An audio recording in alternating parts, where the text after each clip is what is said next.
Okay, that's 7410, and this is the first class for 7410. And welcome to all the students, and the recording has started. So I'm just going to go back to what we were talking about, 7410 exam, and let me just put the magnifier up so we could actually see the topics clearly here. So the major topics here, first of all, what is 7410? It is about creating a Microsoft environment, right? How to install the first server. In fact, what is a server, right? And what is an operating system, and how to install that operating system, what types of operating systems are there. So we go from ground up, from the basics, we create that basic lab as well, and we try to understand each and every option of that, right? The main thing is, do you understand what we're doing, right? So if you can understand, you're not wasting time here. If you don't understand, stop me and repeat that question, right? Repeat that concept. Oh, I didn't get it, sorry. Can you tell me that again? But if you're on YouTube and if you're on something else and then you're saying, hey, I don't understand, then don't expect any mercy from this seat. Okay, so there are very few who are like, oh wow, what are we? Oh, that was so funny. Okay, cat videos. And then, oh sir, I forgot. Can you repeat that concept? Okay, now I gotcha. No, I'm not repeating that concept now. Watch the video. Anyway, so yes, so please, okay, mentally absent? No, okay. So, thank you. So main thing is, are you understanding and are you really, getting the grasp of what we're talking about, right? And, I'm really against that internet access in the class to the computers. But anyway, this is a free society. Okay, so install and configure servers. That's what we're going to do today. Install and configure servers. So this is an operating system, Windows 2012 R2, and that's what we're going to install. We're going to try to understand each and every portion of that, why we're doing that, what features do we install, how do we install that, and what are the components of that operating system, right? So, and I'm going to draw some diagrams there just to understand, and I'm going to quiz you as well. Okay, what do you get till now? Right? So it's a follow-up, continuous follow-up. That's my job. But are you doing the hard work? That's also I need to follow. Still, your job is to really do hard work. So smart worker, yes, those who said we are smart. Right now, you need to be hard worker. You need to really redo and repeat. Right? That requires hard work. Anyway. So install and configure servers, that's the first area. It says 15 to 20% questions will be coming in the exam. We need to understand for the exam, but ultimately we need to understand for the job, right? So plan for server installation, plan for server roles, plan for server upgrade, install server core, optimize resource utilization by using features on demand, migrate roles from previous versions of Windows Server, right? So okay, now in English. So this is just technical jargon, like blah blah blah blah. Whatever I wrote. Oh, what does that mean? Seriously. So that's what we're here to understand. What does that mean? So we're gonna plan for server installation today. We're gonna install the server itself. Just to if we were learning swimming, we need to know how deep the water is and how cold. I am more concerned with cold. Okay. Anyway, so here. We plan for server installation. We will install the server, and we're gonna understand what are the components of the server and why we are doing what we are doing, right? So plan for server roles. How many roles are there? How many editions of a server are there? When we talk about upgrade here, you can see the first portion here talks about plan for server upgrade. We need to know what is a server. We need to know how to install. What are you talking about upgrade? So guys, one more reality touch here. This exam, Microsoft is expecting that you already are a system administrator in a company of 2,000 users and a lot of servers, and you have spent at least 1 or 2 years managing that environment. Then you're supposed to give these exams, or these exams are all the exams. Cisco is also expecting these exams are for those who have experience, but colleges are full of people who are just changing the field, who are beginners. So the teachers have to get those students up to that level to even start thinking about doing this, right? So that's why we're going to start from scratch. Microsoft expects us to install the server right away and upgrade it right away and to connect them right away, because Microsoft expects you already know all this and you're just coming for certifications, right? But the thing is, we have to start from the beginning.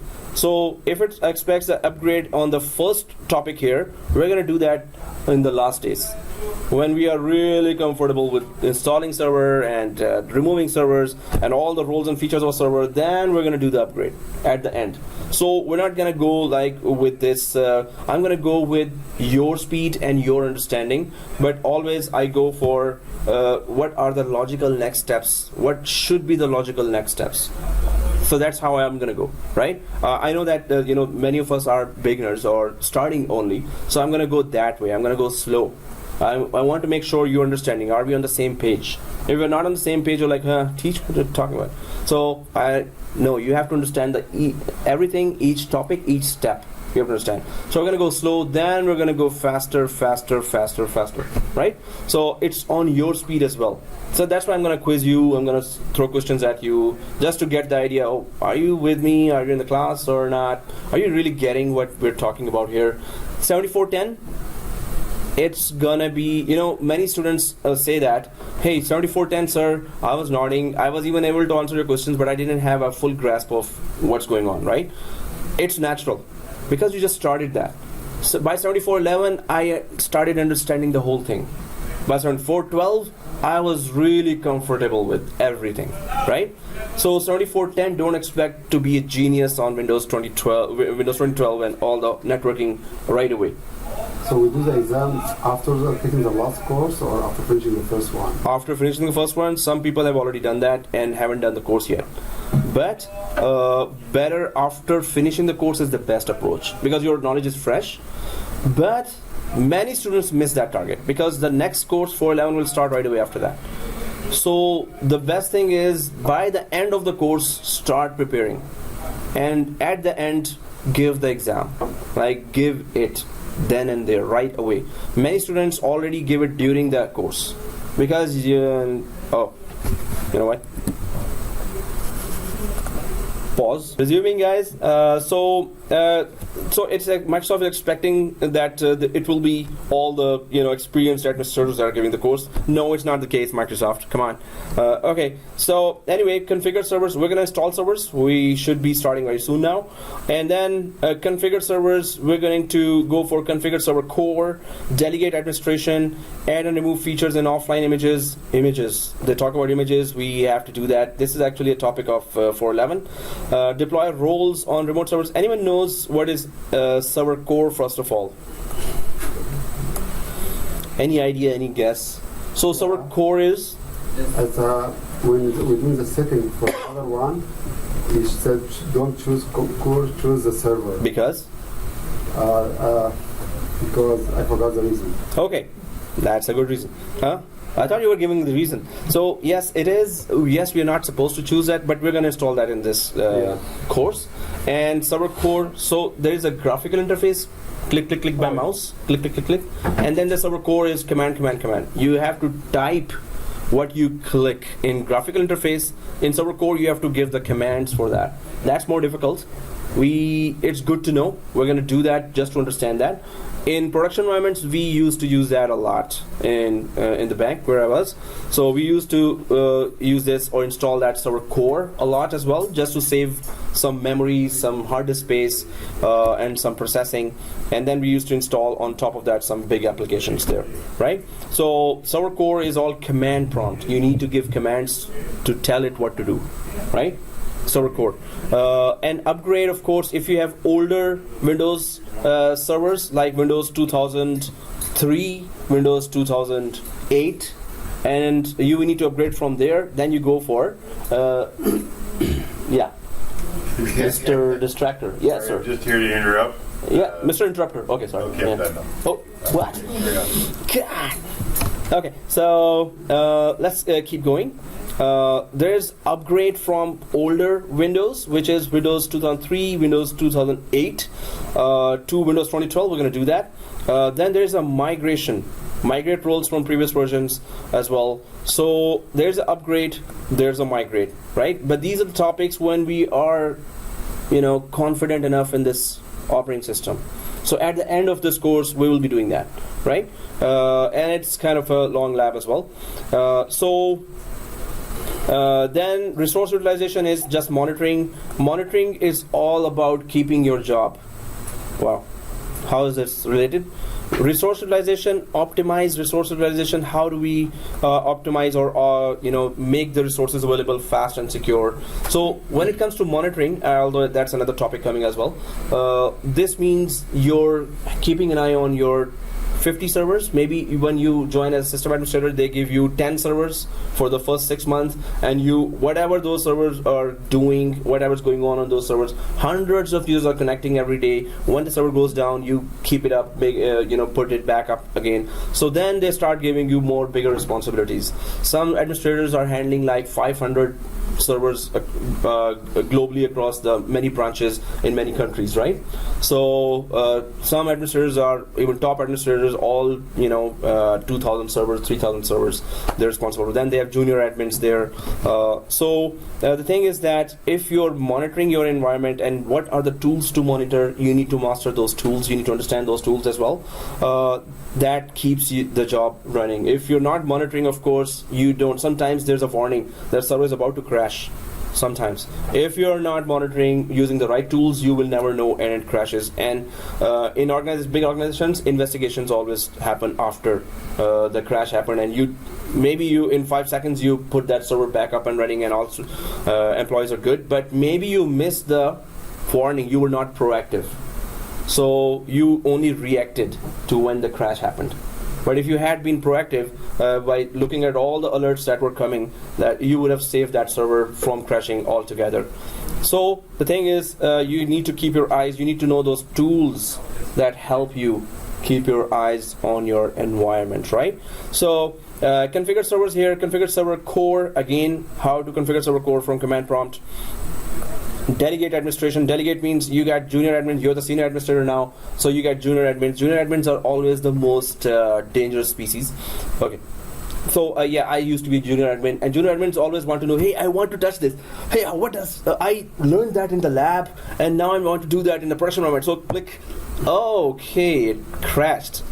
Okay, then junior admin just goes away, and then senior admins come in. Seriously, junior admin, you have to touch every button. So this is not a learning environment. This is the responsibility. You have to be responsible in this environment, right? So delegate administration to junior admins is also a part of our course. Add, remove features in offline images. Anyone knows what is images? The copy, replica of the original. So when you install a server, there's a C drive in our computers. If you take an image or a copy of the whole C drive where a working Windows is installed, a working application on top of the Windows is installed, you take a copy of the whole thing. Then you paste it in an empty computer. When you start that empty computer, it has that working Windows as well, working applications as well. Right? So this is a 411 topic actually, but still we're going to do this much here. So deploy roles on remote servers remotely. You have to be connecting to servers remotely all the time. 200 servers are there. You cannot just go to each server in that cold data center, right? Data center is always cold. You have to have a jacket in summer, even not summer jacket, winter jacket in summer. So the thing is that you have to remotely connect. So when you join a job, they give you laptop, and from home or wherever you are, you have to connect to your servers and okay, oh, done, problem solved. Oh, this is slow. Okay, done. So how do you remotely connect to those servers and then do your task? We're going to try to check that out. How do you remotely handle 5 or 10 or 100 servers at any given time? You need to install something on 100 servers right away now, in one go, only one touch, 100 servers, that application is installed. So we're going to learn that as well. Convert server core to or from GUI. So we're going to do that. So suppose you have installed server core, we're going to install that, and it will be all commands. We're going to have some hard time writing those commands, but I'm going to give you the whole command. You just have to copy paste it if you don't want to type that. And we need to convert that server core, which is just command prompt, to a GUI where we can click, right? So that, and then convert it back from GUI to core as well. We need to understand the whole thing, right? GUI is graphical user interface. So this is, let me just, oh, not this. I'll just go here. Oops, not here. And here. So yeah, what we do here is GUI. So double click, but in the command prompt. So if I double click the, that Chrome, this is GUI, graphical user interface. So it has graphics, and we're a user, and this is the interface that we're using, right? But command prompt, we go for CMD, and now we type commands. If I double click the Chrome, if I know the command prompt for that, so please open Chrome. Suppose that was a command, and I press enter, and it's going to open the Chrome as well, but I have to type the whole thing instead of double clicking that, right? So, and there's no command like that, I just made it up. Okay, so suppose there was a command, right? So I don't want to give commands to everything, right? I just want to double click and make life easier. But when it comes to server administration side, when you're handling 500 or 1000 servers, this one command can do the task like this on 500 servers, as compared to when you connect to one server and double click, second server, double click, third server, double click, and 500 servers you want to remotely. So that's gonna take you like 1 hour to do that, whatever task you're given. And if you give one command, and that can do the same thing in 500 servers in just one like enter. Core, you mean? Core? No, any command prompts, even in the graphical user interface. Yeah. If we have a command prompt, if we have a script, that is called a script. Okay. That does all the tasks remotely for you, right? So that's why command prompt is more stressed in the server administration side. You have to know more PowerShell scripts. You have to know more commands there, right? So here, let's just go back. So there are many things here, but still the thing is that are you dedicated enough, and are you determined enough to go ahead with the difficult concepts? It's not going to be difficult. I'm going to make it fun and easy to understand, but still, if you're starting, you're going to have some difficulty, of course, right? Nothing is easy, and no pains, no gains, right? So configure services. There are many services running on a server side, so we can understand all the majority of the services which are very crucial. Then there is configure NIC teaming. Anyone knows what is a NIC? That's network interface card. Oh, that I thought that was my neighbor. Hey Nick, how are you, man? So yes, network interface card. Network interface card. The network card, right? So network card here. Oh, sorry, not here. Here. So it's Ethernet 0, the network card that we connect. If you have done A+, you must have A+ many computers there.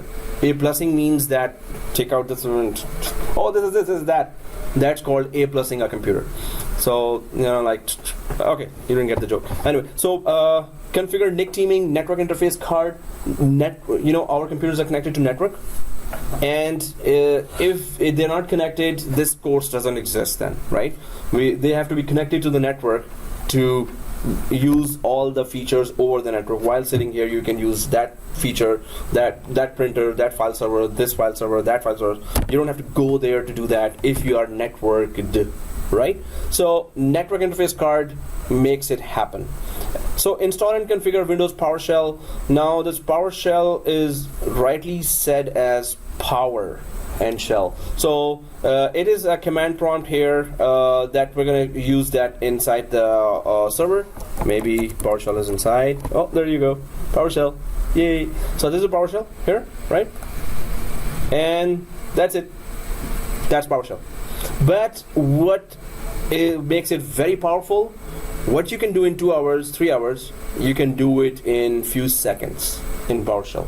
If you have the right script, if you have the right code, that go to server and open Chrome, but in 500 servers. commands are not like this. Commands are some other language, which we have to really understand. But just doing this, it connects to 500 servers and open Google Chrome, right? Instead of we doing that, and it takes us 1 hour, 1.5 hours, 2 hours for 500 servers, right? So, but PowerShell scripting, you can learn it.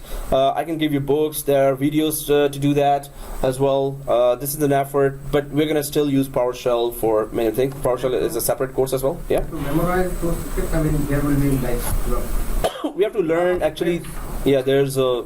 So normally, either you have a programming background, maybe you were a developer. What's a developer?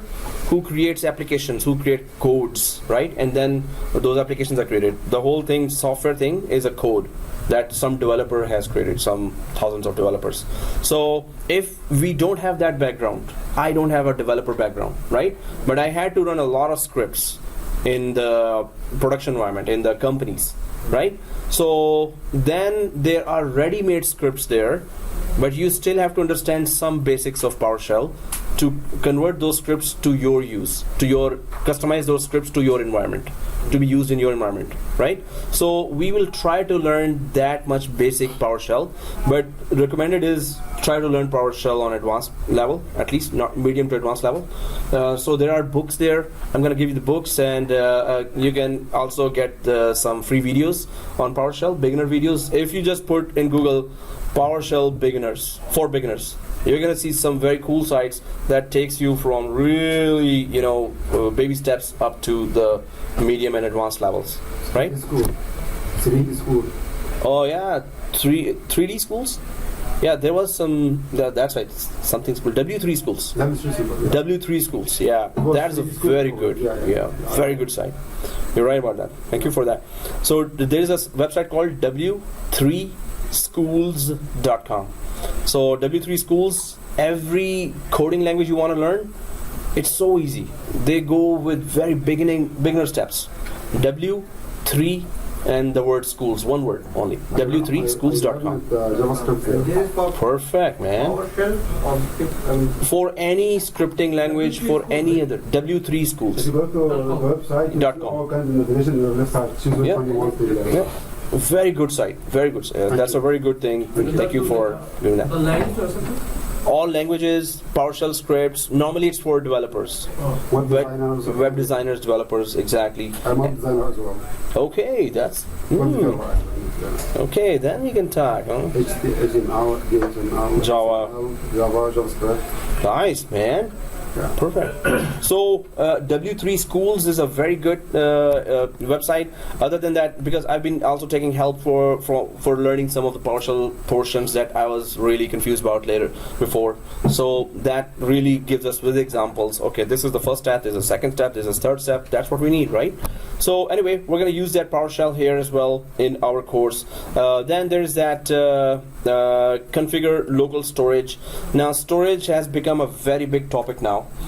Storage. So when we talk about storage, there is that $70 per month storage for all the equipment that if you're moving. Okay, kidding. So storage is hard disk here in the computer. Hard disks in the computer, right? There's magnetic disk. There are SSDs, solid state drive, SSD. Hard disk, right? So in our computer we have C drive, D drive, that's a hard disk, right? It could have more partitions. C or D could be a partition, or C or D could be separate drives as well, right? But what I'm recommending to you when you're going for a good hardware, i7 processor, 32 GB RAM, and SSD hard disk, not normal magnetic hard disk. Magnetic hard disks will be slow. When you're creating a big environment, 4 or 5 virtual machines, then you're going to be like this. Seriously, that's too slow. So when you're installing big applications to learn, those courses, you need a SSD hard disk. SSD hard disk, 250 GB is what, $70, $80? But 500 GB is $120 or $200. This is just a hard disk I'm talking about in Canada computers and anywhere. So your laptop, if you have a laptop, you can put that hard disk there. Yeah. Can we use that SSD on as a portable drive too? Yes, it is still going to be slow. Why? Because it will depend on the USB 3 speed. It's still going to depend on that. Yeah. So if you have like, you put that inside your laptop or a desktop, it's easy. Right. Yeah. My question is like, I mean, the laptop is already coming with the 500 GB SSD. So replace right? SSD. But, Okay. Yeah. And then for the extra storage to install more stuff, then we could use the portable SSD, right? Perfect. Yeah, Yep. okay. So I have this laptop. I already installed inside SSD, but there's a DVD here. There used to be a DVD. It's still a W530. Now DVDs don't come with any laptop, right? Latest laptops. So I took out the DVD-ROM and I put another hard disk here as well, right? But if you don't have choice, then USB-based SSD disks would be good. So all you need is speed, because once you start doing that, and today we're going to start installing our basic lab, you're going to understand that as soon as we start creating clones of those virtual machines, it's going to go slow down. Ultimately it's going to just, ultimately it's going to be just slow. Longer break then. Longer break, exactly. What we do faster will take more time, right?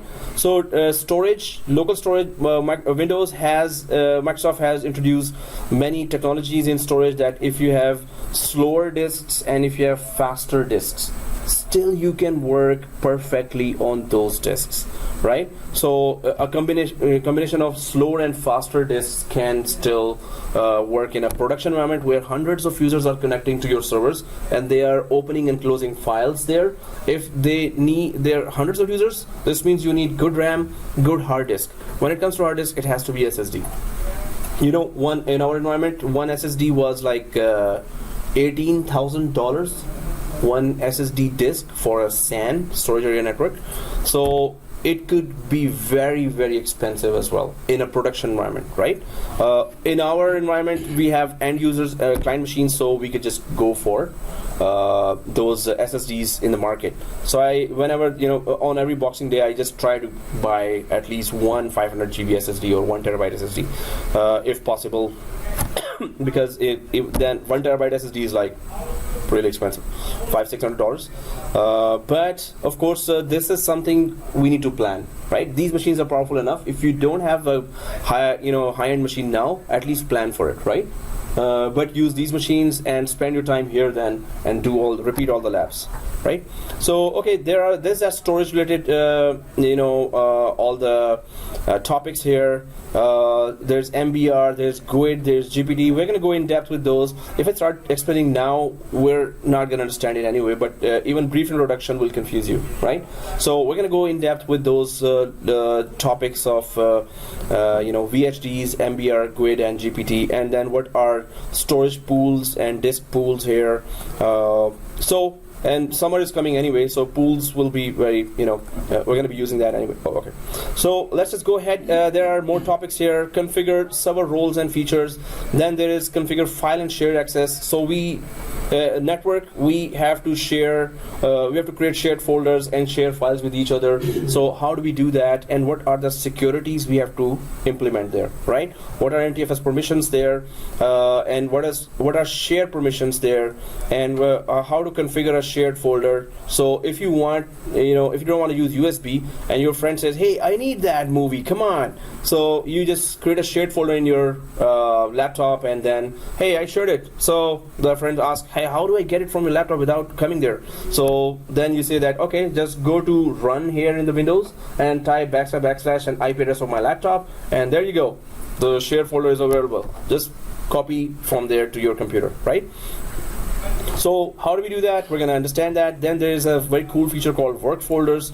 The work folder feature just does that if you're in the company and you've created some file there, Excel file, with all the, what we earned today, what we did not earn today, what was the losses, what were the gains today. So work folders, what it does, as soon as you save the file in a shared folder, it synchronizes this file to your tablet, to your cell phone, to your home computer, to your desktops as well automatically. So how does work folder work? We're going to go in depth and we're going to try to understand that as well. So then there is configure print and document services.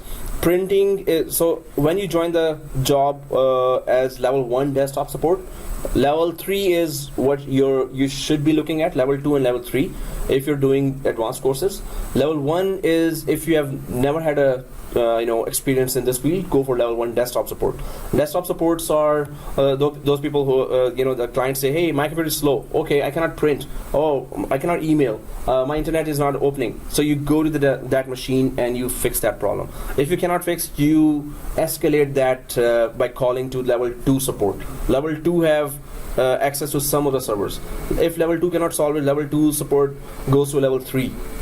That is you, right? System administrator.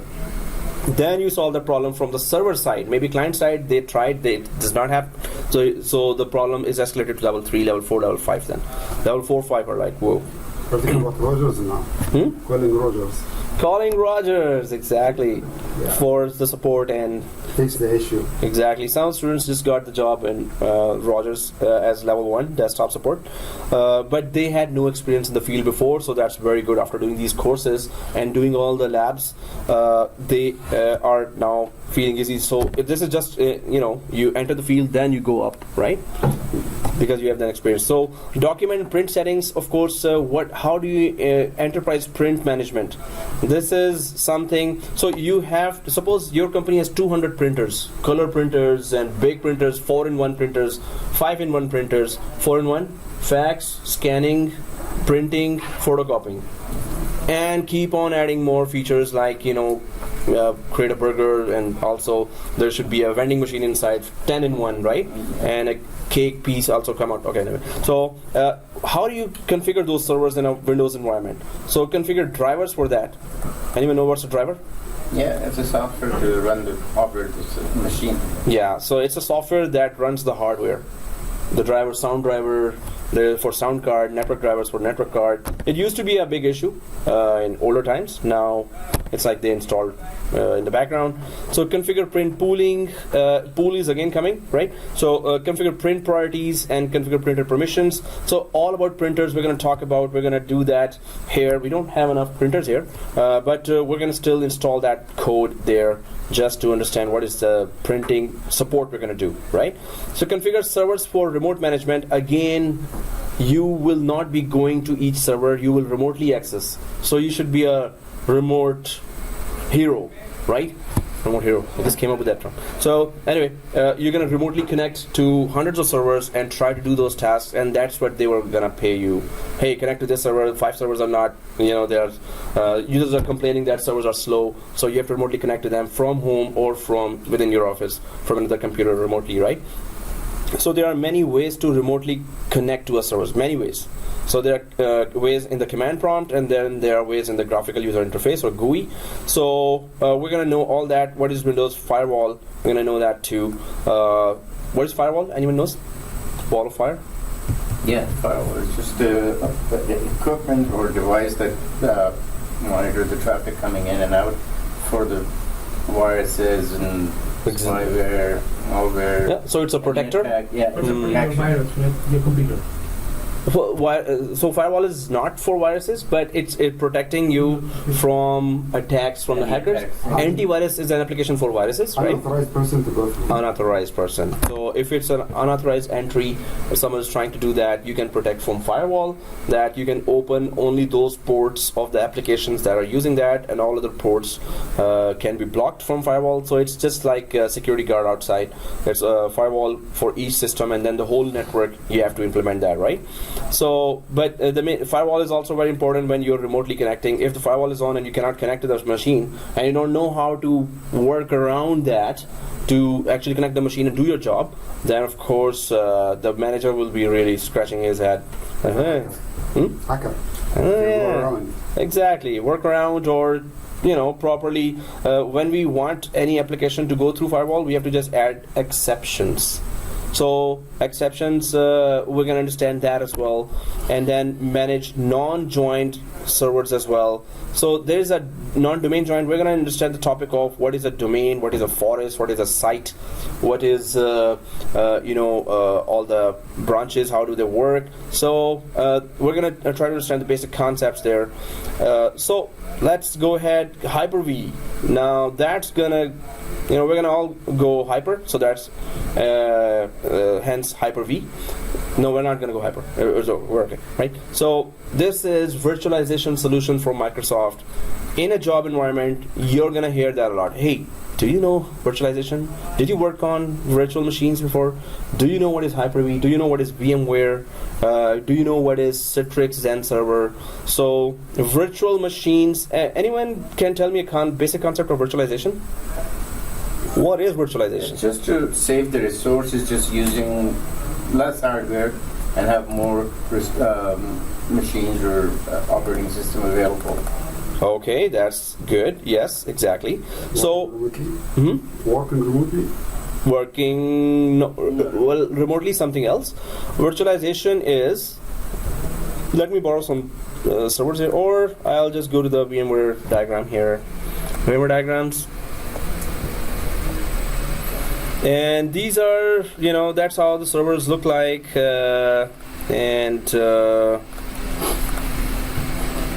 Okay, this is a server, and I'm just gonna create that diagram here. So these are the servers that we normally handle. That's how it looks like, right? $5,000 server or $6,000. But when they are being sold as used servers, they are like $200-300, right? But they're big and noisy. So rack mounts, right? Rack mounts, rack servers. So there are tower servers as well, rack servers as well, and there are very small size servers called micro small form factors. No. Blade servers, exactly. So blade servers like this, and they work like this guy here. Oh, this guy here. But anyway, so this is a server. Suppose it's a physical server. Not suppose, it is a physical server. So on top of it, so suppose you need 5 servers. One is a print server to support printing. Second is a file server to store all the files. Third is some other server like SQL server for databases. Fourth is a domain controller for authentication. Fifth is web server for websites. Suppose you have you need all these services. First is the need, right? The boss says, hey, we need all these services because there are hundreds of users who are asking for these services. So what you suggest is, before virtualization was introduced, what would you have done? So you would have asked different companies, HP, IBM, and other companies, hey, HP, give me a code for 5 physical servers, right? And HP and IBM and all other companies would love to give you those codes. They want to be richer. Okay. Oh well, what does that to do with? So anyway, you would have bought 5 servers, physical servers, and then installed SQL server here for databases, domain controller here, print server here, web server here, and another server here, right? But now, after virtualization has been introduced, what happens now? So you don't need to buy a physical server here. You don't need to buy this. You don't need to buy this. You don't need to buy this, right? In fact, you install a software which is called hypervisor. So install a hypervisor software on top of a physical server. Now, the beauty of this hypervisor software is that it will let you install other servers as virtual servers, not physical servers. They're just software servers that act as a server as if you had a hardware server there. They will do everything that a physical server do, but they will not be physical. They will be softwares inside the machine, right? There will be a code. They will be just a code, but they will work exactly like a physical server. Exactly. But you don't have to buy a $5,000, $10,000 physical server now, because it will be a virtual server doing the exact same thing what a physical server was doing. Right? How? So you install a hypervisor on top of this server, and then you go for virtual machines. So if I just grab that here, oops, and go back. So now you have virtual machines sitting on top of these. So how many? We needed 5, right? So you will first buy us 1 server only, physical server that has very good RAM, like 512 GB RAM or 1 terabyte RAM. That's expensive. So, and then Xeon processors, and also SSD hard disks here. So you will install one virtual server here, then second virtual server here, then third virtual server here, fourth, and then fifth.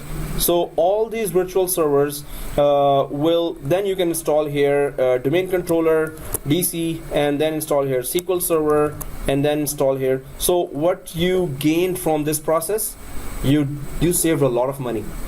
You saved data center space. You need a special room for data center that has to be air conditioned all the time. Security cameras has to be there. Raised floor has to be there for wiring inside, and UPS has to be there for if you lose the power, right? So all this cost, if you have more physical servers, the data center has to be bigger. This means more air conditioning, more UPS, and more everything, right? So the cost goes up and up and up. Now you're saving huge amount of cost by having as less amount of physical servers and more virtual servers, right? So if physical servers are less, you need a very smaller data center, but that one server should be very high end, lot of memory, lot of processing, lot of hard disk. Yeah. So what's the drawback of having it in terms of if any physical hardware failure? Bingo. So that's the one of the most core questions that managers had to think that I go for one physical server, but what if that one physical server goes down? What if Everything. So that's why you have at least two of them. One physical server has the active copy of those machines, and one physical server just have the backup or standby copies of the same servers here. If this one goes down, the other one will take over, and the user's connections will be redirected to the other server. So still, you don't have to buy 5 servers. You just have to buy 2 servers, and then it's not only 5 machines here. You normally can go up to 20 virtual servers here. So 2 servers can handle 40 total, actually 20, but those virtual machines can have their copies, standby copies here. These are all standby copies. If the whole server goes down, or if just one virtual server goes down, that the copy will be activated here, and the users will not know at all that the whole server went down, or one virtual server went down, right? So what I would like the first server is something happened. For The second, the first one. first one, like this one. No, Suppose the physical one. the physical one. Yeah. So if the physical one is there, there was a passive copy already running here. What does passive copy means, and what does active copy means? The backup copy of this original. Yeah. So if it is active, what I mean by active is that all 100 users are connecting to the active server, but whatever changes they are doing, that is being copied to the last second to this server here. To this virtual server. So it knows till the last second, this user had this file, this user made a change in the Excel file, so it will copy everything here automatically. Copy. As soon as the server goes down, all users connected will be redirected from this server to the other server. No, any data will be lost. That's the thing. No data will be lost. No data. So it saves in second base, something like that. So it just redirects in seconds, in milliseconds. At once, and users have no idea the whole virtual machine went down. I mean, like Up to the last second, it saves the whole. goes down for any reason. I wouldn't feel there is something of service interruption. That's the main. That is a term called high availability. Yeah, that's good. It's highly available. This means the show must go on even if you lose a whole virtual machine or a full physical server is lost. Still, users have no idea that this much happened. So like the 401, express and collect. Go to the collector. Exactly. So, Yeah. do they have the RAID system to install in there? It's server? actually RAID is installed, but it's normally SAN that is being used. SAN is a storage area network, and it offers remotely the hard disks. So since this question is asked, which is actually a very important question in virtualization, so there are some towers here, some computers here, some boxes here that only store hard disks. This is just number of hard disk. Hard disks are here as well, but this is a full working server or virtual machine where you can. There's a processor, there's a network cards. This also a network card, but you don't install operating systems on this, right? Okay. So these hard drives are remotely connected to each virtual machine, right? So when these hard drives are connected, so if I connect this hard drive here, 2 hard drives needed here, 10 hard drives needed here, 20 hard drives needed here. For each virtual machines, right? To each virtual machine. Now what happens? If the server goes down, the data was never on the local machines. The data is safely secure here, remotely in a SAN machine. This is called SAN, Storage Area Network, or NAS, Network Attached Storage. So storage or hard disks can be accessed over the network, right? So data is somewhere else. It is being used here, but it is being saved somewhere else. So this means your data is always safe. It's not locally available. Even the machine goes down, the data was never there. It was somewhere else. It is yeah. How does it affect on the bandwidth and? You must have good, local bandwidth. You must have Cat6e cables maybe, and good switches with 10 gigabits per second. So switches should be good, or you can go for fiber optic, but that's very expensive. Yeah. So even normal Ethernet, it's good. What about security? Like if you put confidential, critical information someplace else?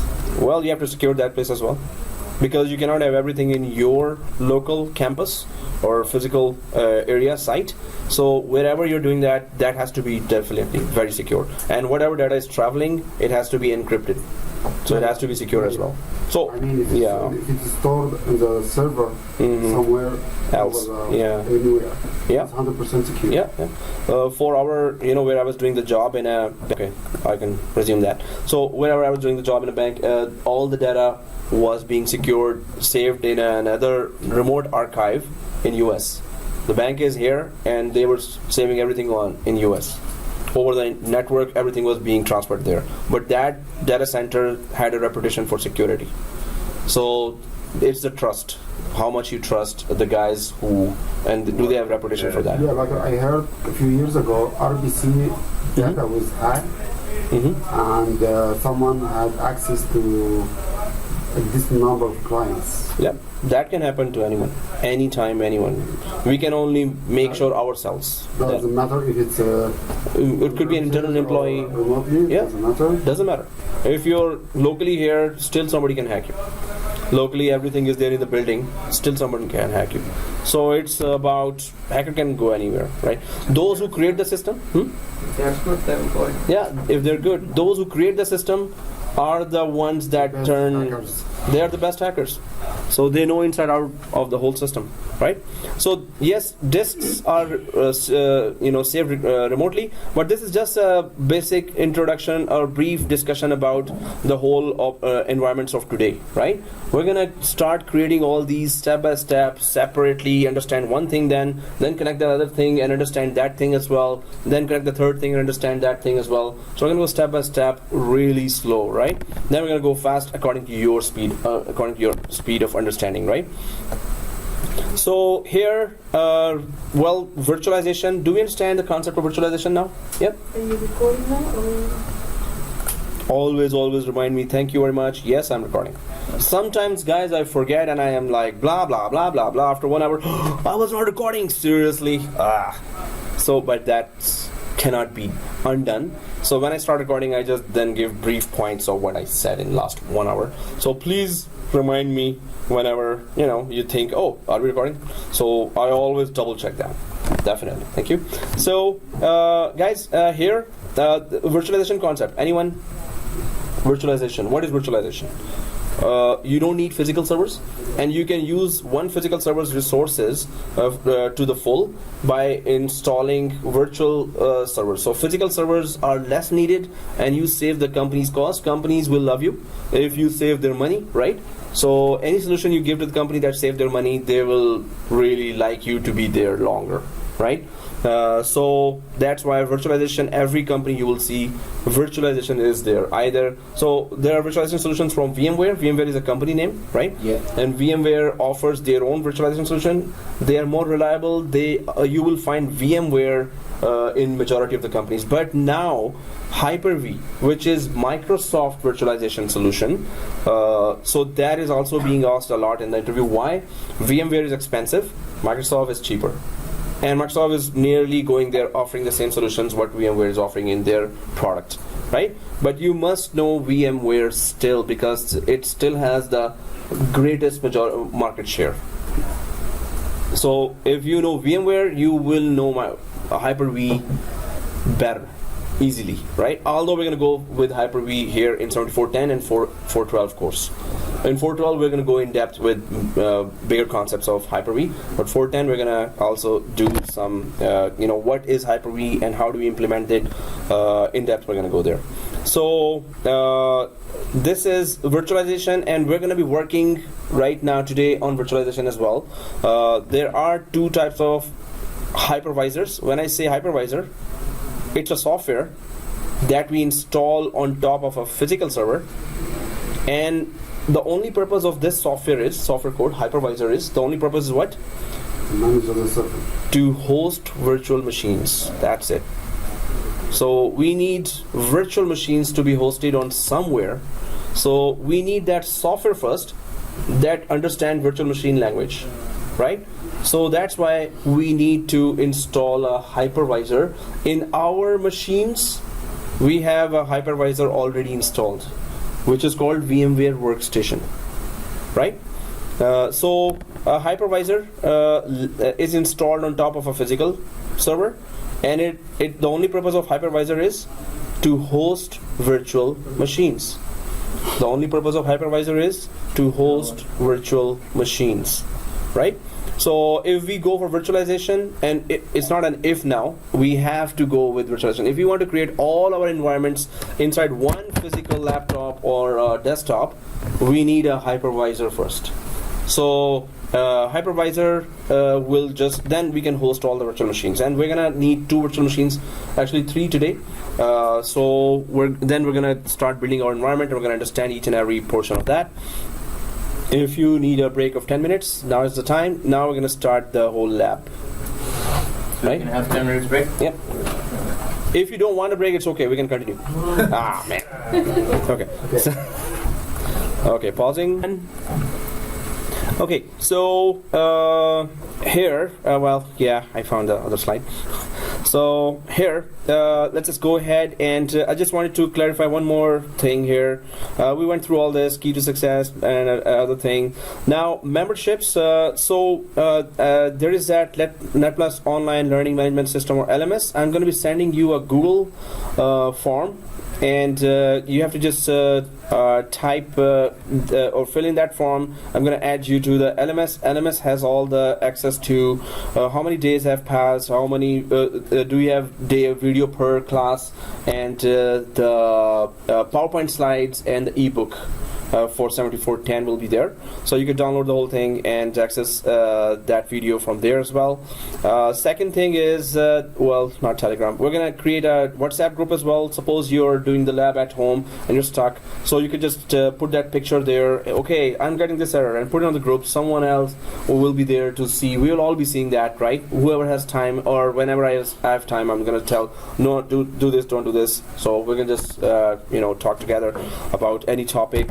Where if you don't understand anything, you can put it on the WhatsApp group as well. There is a Google group as well. There are many groups actually. So a Google group for the class, I will be adding your emails there. So that will be our prime announcement email address. So that Google group will be doing that.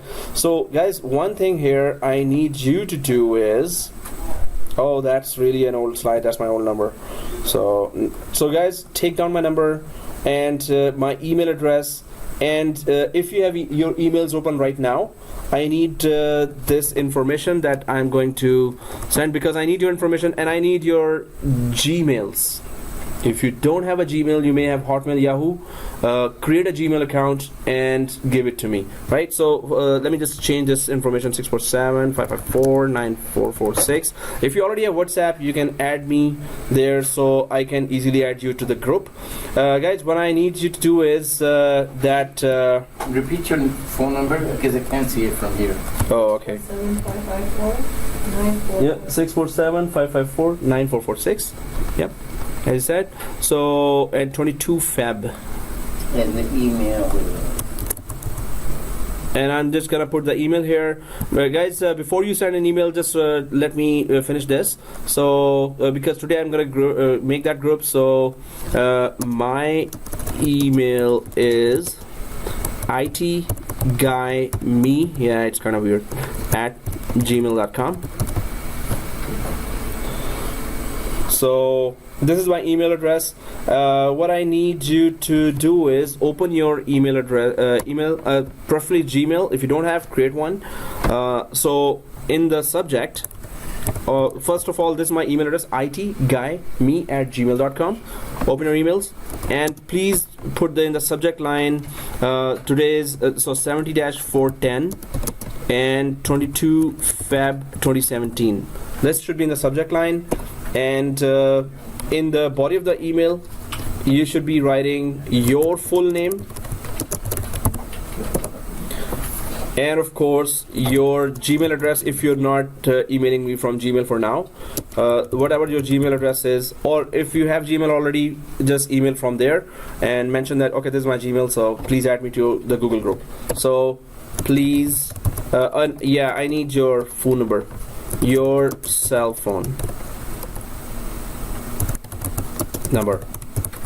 This is something I need to add you to all the groups and LMS, so we could just coordinate throughout our course for anything we need. Done. Oh, man, that was fast. But in your email, subject is the same, right? Yeah. And you emailed from your Gmail address, Yes. and My your cell phone, everything. okay, My address. and address back home, and Yeah, nearest my Visa number. visa account number, as well. bank account number, how much money, when are you Yeah. transferring all that? Oh no, just kidding. It's encrypted. Yeah. And I have a question. Is that So resuming now, and let's get going for the lab as well. But there's one more information that I wanted to share here: the plan of the exams. I just gave the minimum 3, which is VCP 6. Okay, these are just the Windows 2008. They used to be exam. Now Windows 2012. It's not now. So there are so many certifications. Then what set of certs should I go for in order to apply for a systems administration jobs, ranging from 25 per hour up to 80 per hour? 80 per hour, yeah, right. Okay, but there are some jobs which are 100 per hour even. But you have to go to Nunavut for that. Nunavut, right? Oh yeah. Anyone knows what's Yeah. Nunavut? Nunavut is a province, right? You have to practice the bear killing by, arrows, and Yeah. also you have to be VMware experts. And also you have a triple layer jackets too. Oh yeah, with snowmobile. Yeah. And okay, so but these are the set of certifications that I recommend. If you want to go full-blown into system administration and you really want to get it working. So many of the students have done majority of the certifications from this screen. There are 3 exams: 7410, 411, 412. We already discussed. Microsoft Exchange Server is for email addresses, email communication, conferencing, and everything. So this is core of the communication for any company, which means the company will lose business if your emails are not working fine or your conferences are not working fine. So Exchange Server 2013 is one certification you can do. System Center Configuration Manager is another big software that remotely deploys all the software. Suppose you have 10,000 machines, you want to change something there, you want to uninstall something from there, you want to upgrade from Windows 7 to Windows 10, anything you want, and you want to sit and do that from one server. It is System Center Configuration Manager server. And banks and big organizations normally are looking for System Center Configuration administration experts, right? So Exchange Server, if you can do that certification, then VCP-DCV6 is the certification. So it's exam for VMware. That's what I'm pressing you to do. One is a set of minimum MCSA 3 certifications. This is VMware VCP-DCV6 certification. Actually, it's VCP6-DCV. So what is GCV? Data center virtualization. Okay. This is the course and exam is just VCP, the professional, VMware certified professional VCP. But yes, there are 2 exams. So one is foundation, which is just a marketing exam by VMware. But if you're in the VMware class here, this is an authorized VMware Academy, so you will get a 70% discount voucher. So a $225 US dollar exam will be $70 only. Actually $68 exam. Do this exam? Yeah, VCP6 exam is expensive also, $225 US dollars. So, but it's gonna be 70% discount if you do the VCP course from this college. Do you teach that too? Yeah, tomorrow the class starting. Oh, for that. okay. Yeah. Citrix administrator. Citrix is everywhere in the large companies as well. If you have this experience of Citrix, of course you cover larger ground of getting the job because you have more skills, right? So ITIL, this is normally IT management exam. This would be required by many companies. If you already do that ITIL exam, you're good. Otherwise, if your other certifications are exceptional, your knowledge is good, later they will still make you do this ITIL exam, right? Once you are hired, better you do it before you go for interviews. If they look for the job, and most of the company asking. Yeah. This is a ticketing system, right? ITIL is ticketing system, management of the whole processes of IT. Okay. So it is crucial and it's not that difficult. So you know that website the whole planet goes to. So many students have passed. So anyway, CCNA. So CCNA, of course, what I was saying, MCS A3 exams, VCP 1 exam, minimum CCNA. Well, okay, include minimum of ITIL as well. And now 4 exams. But these are the system administration track and one of the cloud exams. Cloud, we're gonna be touching the cloud, not literally, but we're going to go for Microsoft Cloud Solution, which is Azure, Microsoft Azure, AZURE, Azure. There is the biggest cloud vendor in the market is AWS, Amazon Web Services. That has the most data centers in the world. Then Microsoft comes, then there are the Google Cloud is also there. But what is cloud? We're going to understand that properly, and we're going to go for the Microsoft solution for cloud. But the certification for cloud is Microsoft Private Cloud and or Amazon Web Services Certified SysOps Administrator. So these are the certifications that a system administration, if you want to go for that, mostly are Microsoft certifications, but VMware is very, very important for you in your career. For your career, it's very important, right? So this one and ITIL, these 2 are core certificates. So VCP is for virtualization, the whole concept and how in-depth is virtualization. So it's complicated. So this is core, and yes, you said ITIL is core as well. My question is, if I put these certificates in my resume, I will definitely get more attention. calls. Yes. Because majority of the jobs, the Microsoft environment is always there, right? And virtualization will always be there.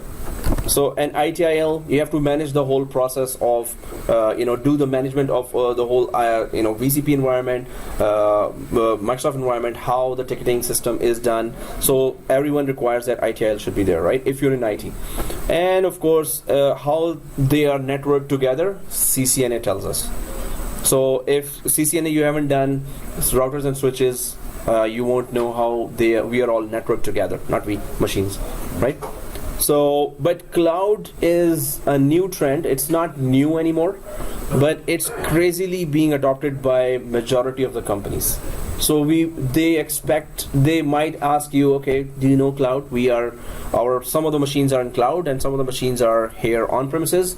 So do you know the concept? So you must know the concept. So I'm pushing in every course cloud as well For every course, there's a cloud portion of that course. Yeah. Now the Exchange Server in Office 365 Professional, so most of the companies, or the small to medium sized, they're going towards Office Office 365. Professional That is- 365, just because Exchange Server is also integrated in that. Yes. So doing Office 365 is good, or If you do Exchange course, Office 365 portion of it is included in that, right? in Exchange? Yeah, in on-premises Exchange course. Yeah. Okay. But Office 365 separate course is still better, still okay, still good. But if you go to a company and they still have on-premises Exchange, which we did not cover, then Office 365 only might be for level 1 support. Level 2 and 3, which gives more money, they will still expect you to do on-premises Exchange. So on-premises Exchange course has Office 365 portion of that as well. So doing one course will cover 2 skills. Okay. Yeah, just because a lot of companies has on-site Exchange servers, and also they have Exactly. Office 365. Perfect observation. Yeah, Yep, web servers. exactly. But they are crazily going for cloud. So Office 365 offers 4 core technologies there: Exchange Online, SharePoint Online, Skype for Business Online, Yeah. and also then So- Azure. Office applications are there, Yeah. but Microsoft Azure, the whole cloud data center, is there as well. So 4 core applications are there. Office 365 course is going on here on Thursdays evening, right? But anyway, Office 365 is very important and it's tough course. It includes also Exchange in the course. Well, I just push it there. So anyway, this system administration related core 4 I can say now. One is MCSA, one is VMware, one is ITIL, one is CCNA. ITIL is for mainly management, but companies push you to do that, right? So if you already are, then of course there's one less thing you have to do, right? Okay guys, so this was a plan here. I'm going to send you that slide as well, just so you can have a plan there. And first, plan number 1, good hardware, certifications, and then understand all the labs, do all the labs again and again, right? Understanding should be the top one actually, but you have to do it to understand, so good hardware, right? And then certifications. Okay guys, so we discussed that a lot, and as far as I'm concerned, I have given you a plan. This plan is working for many students, right? So you can add or subtract anything from here according to your needs. But if you have a plan, now is hard work and give enough time to that, right? So the ball is in your court. You have to really follow that, at least do the core basic certifications here, and then you will be good, presentable in the market in lesser time, right? You can take 2 years, 3 years as well, but this is a plan that gets you in the market in lesser time than it requires to do, right? Okay guys, so this was it. Now let's just go to our lab here. Now day 1, let's create our basic lab. Now we talked about virtualization already, so there is we get to know what is present in our computers here, and what needs to be present there if we have some laptops. So make sure you have latest VMware Workstation 10, 11 or 12. 12 is the latest version of VMware Workstation. Now we have an application inside our computers here. Everyone logged into the computers? Mm-hmm. Okay, so we have an application called VMware Workstation there, right? I just opened that before as well, but let me just go through the slide here. We will create one template machine, seriously, not 2. One template machine. What is template machine? I'm going to explain that. And first Windows, then we're going to create 2 clones here. I'm going to explain that too. First Windows Server 2012 R2, and then second Windows 8.1. Okay, 2 template machines, that matter, but we're going to do it later. So first of all, virtualization types. So I was talking about, we need a hypervisor first. Hypervisor, the sole purpose of hypervisor is to communicate with virtual you. machine. to host virtual machines. Right? Now there are 2 types of hypervisors. We're going to use the hypervisor 2. We will be using hypervisor 1 in VMware class, whoever is in the VMware class. But here, in all other classes, we are using hypervisor 2. Right? What is the difference between hypervisor 1 and 2? So let me just create that diagram here. If you have, or I can just refer back to this diagram where we have tried to understand the virtualization. So if we go there, this is our machine. Suppose this is our physical machine, right? So on top of this, we're gonna install a software. I hope I have that in the slide already showing there. Yes, okay, it's showing. So first we have that server. On top of the server we have VMware Workstation 12. This is an older slide, so it's version 10. On top of this software, inside this software, we're going to install VMware Workstation. We're going to install Windows 2012, right? Windows 2012 inside this. So if I start creating that quickly, so this will be better. This is our desktop machines here, and inside the desktop machine we have an operating system. Operating system, which is Windows 10. Windows 10. And then on top of it, we have a hypervisor 2, which is VMware Workstation. And on top of this, we're going to have our virtual machine number 1, which is a template machine, and then 2 clone virtual machines that which are exact copies of the first machine we're going to create. So that's how it looks like. But this is hypervisor 2. I was talking about hypervisor 1 as well, not 10. So suppose there is another physical desktop here, just like you have this physical desktop, but here, instead of installing an operating system, you are directly installing a hypervisor. So here, this is the hypervisor on top of an operating system. So hypervisor this is a hypervisor, right? So One or two.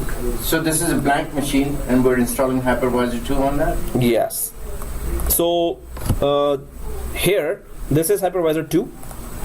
Hypervisor 2, and this is hypervisor 1. Now what's the difference? Hypervisor 1 gets installed directly on the hardware, right? Hypervisor 2 gets installed on top of an operating system. So first you have a hardware, then you install any Windows 7, Windows 8, Windows 10, Windows 2012 even, and then you install on top of this hypervisor. So that's hypervisor 2. That's what we are using here now, right? If you have a hardware and you directly install a hypervisor without installing any Windows operating system, so that's hypervisor 1. That's what is being used in the companies, in the production environment, and every company there in the data centers, right? But what's the benefit? What is the difference between the two? What is the benefit you see that companies say no, don't install on Windows there. We want to install hypervisor directly on the hardware, and because the sole purpose of hypervisor is to host virtual machines, so we're going to host all the virtual machines on hypervisor 1 or hypervisor 2. But can you see the difference here between hypervisor 1 and 2? What is the difference? Anyone can tell me? The space, Yes. the disk space, the speed. So processor, memory, and space. So this operating system will need for its own running memory, processor, and hard disk space. While these three things, so first operating system needs it, then the hypervisor VMware Workstation will need that, and then it will give it to all the virtual machines that need that. So first virtual machine would need memory, processor, hard disk. Second virtual machine will need memory, processor, hard disk. Third virtual machine will need that. So these virtual machines will get this from whatever hardware can provide. If hardware has 32 GB RAM, it will divide that RAM between 3 virtual machines. If hardware has 16 GB RAM, that's less now, right? So hardware has to provide from that less RAM for 3 virtual machines now, right? So, but if you install hypervisor, it's a small software. Hypervisor 1, it's a very small software. So for its own running, it does not require that much of memory, processor, and hard disk, right? For its own running. Hypervisor 2 the operating system requires for its own running that much, then it gives whatever is remaining from the operating system, it gives it to the virtual machine, right? But hypervisor in hypervisor 2, hypervisor 1, for its own running, it requires very less memory, processor, and hard disk. So everything else or remaining is divided between all the virtual machines. So you can have more virtual machines with more RAM available, more hard disk available, and more processing available. Or you can install more machines on the hypervisor 1 compared to the hypervisor. Exactly. And what about the virtual memory that you can create? Can we use those as extra memory for the processing? So virtual memory here, suppose this virtual machine has virtual disk, virtual memory, virtual processor. Each virtual machine has that, but it's all virtual. It has to get that from the physical memory, physical hard disk, and physical processor. So each virtual machine will be asking its share of virtual memory from whatever you put in the physical. That's why the physical server has to be having very high end. More memory, more processor, more hard disk should be there in the physical server, so it could divide it equally, or it could provide more memory and processor and hard disk to all the virtual machines, right? Yeah, but on the regular machines, though, whatever the physical RAM is there, we always use the virtual. We're assigning the hard disk for the virtual memory. Oh yeah, that's called paging file. Paging file, yeah. Can we use that in the virtual environment as well? It's automatically being used. It really needs all the memory it has. So definitely paging file normally automatically is confirmed. We can manually configure it even more, but basically it configures that for the automatically. Automatically configures that. Okay. So hypervisor 1 for production environments. Hypervisor 2 is for testing environments. Our environment is a testing environment, right? Our private lab, we're going to create that. So we're using hypervisor 2 here for Windows 10, but hypervisor 1 we're going to use for production environment. So hypervisor 1 is used for VMware course, right? So we use directly that. Anyway, so we're going to use hypervisor 2. Let's start that. Let's start the lab. So there are these few steps, only few hundred steps here. No, I'm just kidding. So if you have, every class session will be recorded and emailed to you. Yeah, we talked about that already. And there were those operating systems. Windows NT 4 was a way old previous operating system. It's not that way old. It's not like dinosaur age. So Windows Server 2000 here, 2003, 2008, 2012, and now 2016 has arrived. We're doing Windows Server 2012. Why? It's still in the market, and Windows 2016 just arrived, so it's gonna take time for the companies to adopt that. If the companies adopt that fully 2016, they will require that 2016 as well. So the best path right now for certification is go for 3 certifications of Windows 2012 and then give 1 certification of 2016 so you will be known as MCSA 2012 as well as MCSA 2016, both. Right? So go for those 3 certifications. Many students have done that already here, and many more students are still preparing. So this is the server side of operating system, and then there's a client side. Windows 95 used to be there. Windows 98, Millennium, home editions of XP, Vista, 7, 8, 10 are there now. We're using Windows 10 or Windows 8 or Windows 7 at home right now, but the professional versions of these are used in the companies, right? So that's how it is. These are called NOS or network operating systems. There are home operating systems, non-NOS or non-network operating systems, and then there are network operating systems here as well, right? So these workstations or these client machines are network operating systems, which are Windows 7, 8, 10. If they are professional or ultimate or enterprise, they are network operating systems. This means that companies buy network operating systems, not the home editions for their working, because network operating systems have more better networking features and security features, right?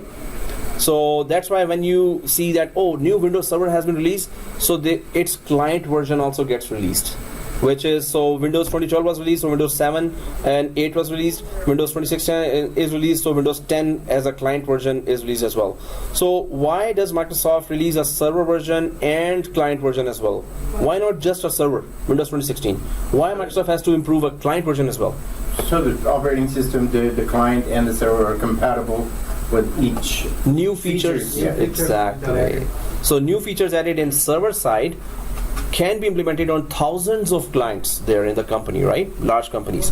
So latest operating system in the client side also has to be there. That's why upgrades go on all year in large companies, right? So they always ask, hey, did you ever do migration? Did you ever did upgrade of servers and clients? We have like 2,000 clients in Toronto branch.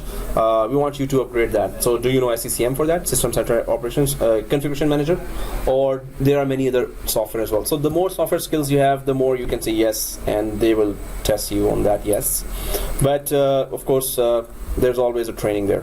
So then there is that difference between workgroup and domain. We're gonna talk about domain and workgroup in detail as well. But right now, domain and workgroup. Anyone can give me a one-liner for that? What is the difference between workgroup and domain? Domain is for the larger environment, and work group is for the smaller network group. Or okay. So anyone else wants to try? and because it's it could be centralized and this is non-centralized. now we're talking. So exactly for the company, if you need a centralized environment, it has to be a domain. Centralized network, centralized security, and centralized administration, while workgroup is just our machines, like independent machines. They are not centrally controlled by anything, right? So these are just independent machines. They're connected to the network. So we're going to talk in detail about all the concepts here. Well, this how big company network look like. We're gonna talk about that in detail. Normally, I used to create a big sketch of all the servers that we need in a typical company. I'm gonna show that in next class on the slide as well. So let's go ahead. You must have home lab. Yeah, we talked about that. Minimum is 16 GB, but recommended is 32 GB and 500 GB SSD. We talked about that a lot. Hands-on time. Okay. So now let's just get going. Okay, guys. First of all, do you see this VMware workstation icon? Yeah. So right-click and open. Right-click? Right.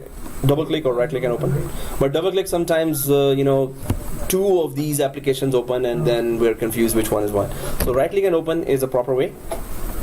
And I'm just gonna put that, am I recording that?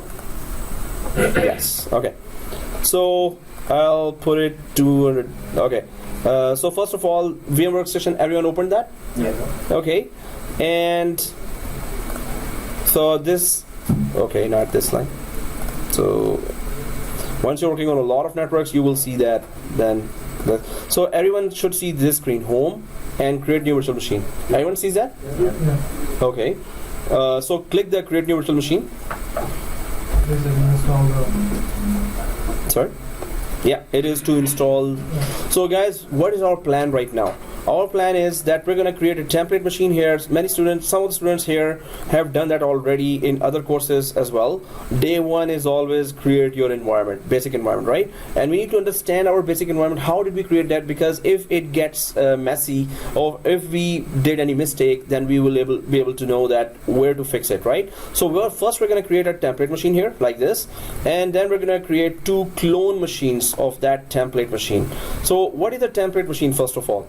A template machine has all the Basics of okay, basic settings structure for the exactly basic settings of virtual machines that we need throughout the course.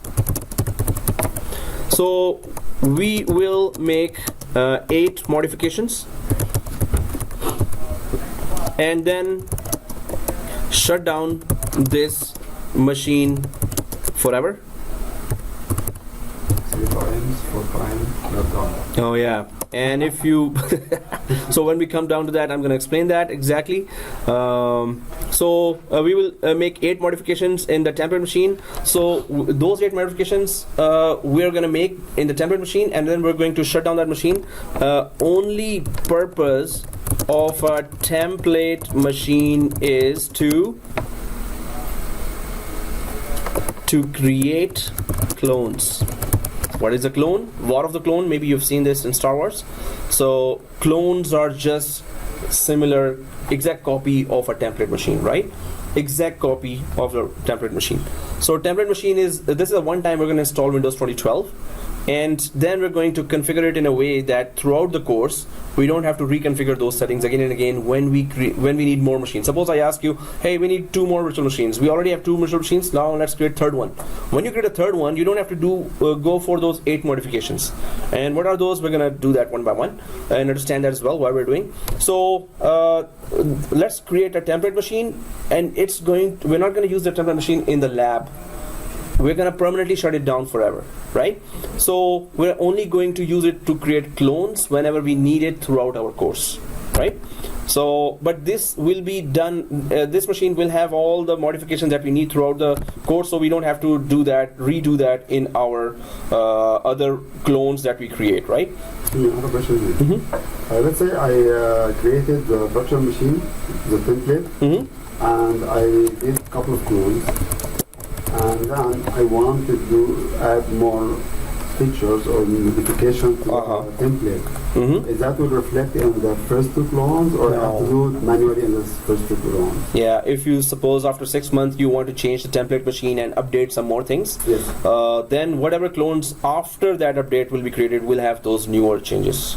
But whatever was already created, whatever clones, they will not have those changes, of course. So it has to be done manually? Yeah. Okay, so guys, these will be the clone machines too, and this is a template machine. Let's get going with our template machine quickly. So we are inside the software, everyone? Okay, so then we go for typical, recommended, and we just keep it like that. Everyone sees that? Next. Let's click next. And then here, we need to tell this hypervisor, VMware Workstation hypervisor, that we're going to install it from an ISO image. ISO file is one file having the installation files of the operating system itself. We're installing a Windows Server 2012 R2 right now to understand what is Windows Server 2012 R2 and how does it work. And for that, we need to give the path in the DVD of this virtual machine that we're about to create. We need to tell it where is the file of Windows 2012 that we need to install, right? So everyone sees that. Click that first of all, this option. Then you have to click browse. Everyone there? When you click browse, you have to go to your C drive. Do you see a folder called ISO there inside the C drive? Yeah. Let me know if you're not there or you need help. So did you go browse? Did you go to C drive? So there's a C drive here. Oh, C drive? Right? No. C. Drive letter C there, right? This PC, right? Yeah, under this PC, exactly.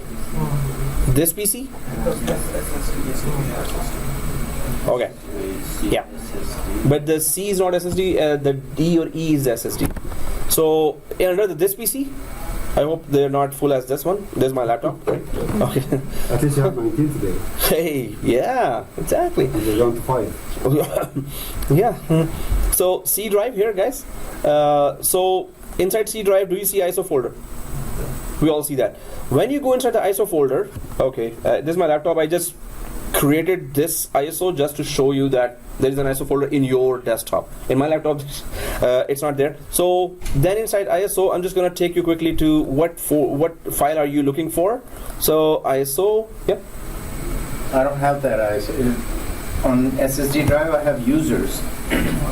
Oh, okay, not in SSD. Oh yeah, my drive was SSD. That's why everyone got confused. So let me just show you this, and I'm coming to your computer as well. So guys, if you see 9600 here in your ISO folder, then you go for server. So let me just check that. No, we're not going to go for SSD. We're going to go C drive and then ISO. And here it says server here. So the second one. It should say here, but it's what we'll get. So guys, it's 9600 second line. I have two. I have 2 of them. Windows 2012. Same thing, right? Yeah. So both of Yeah. So Windows 2012 R2. If it is written, that is also okay. Pick the last one. Last one? I think because I have more different tools. Yeah. So expand that. No. The second one. Double click that. Double click. Yeah. Now it should say Windows Server 22 War 2 detected. Yeah. This is good. Okay. So second one, double click that. Go with second one. Windows Server 22 War 2 detected. This is what we need. Okay. Second, right? Second one, double click.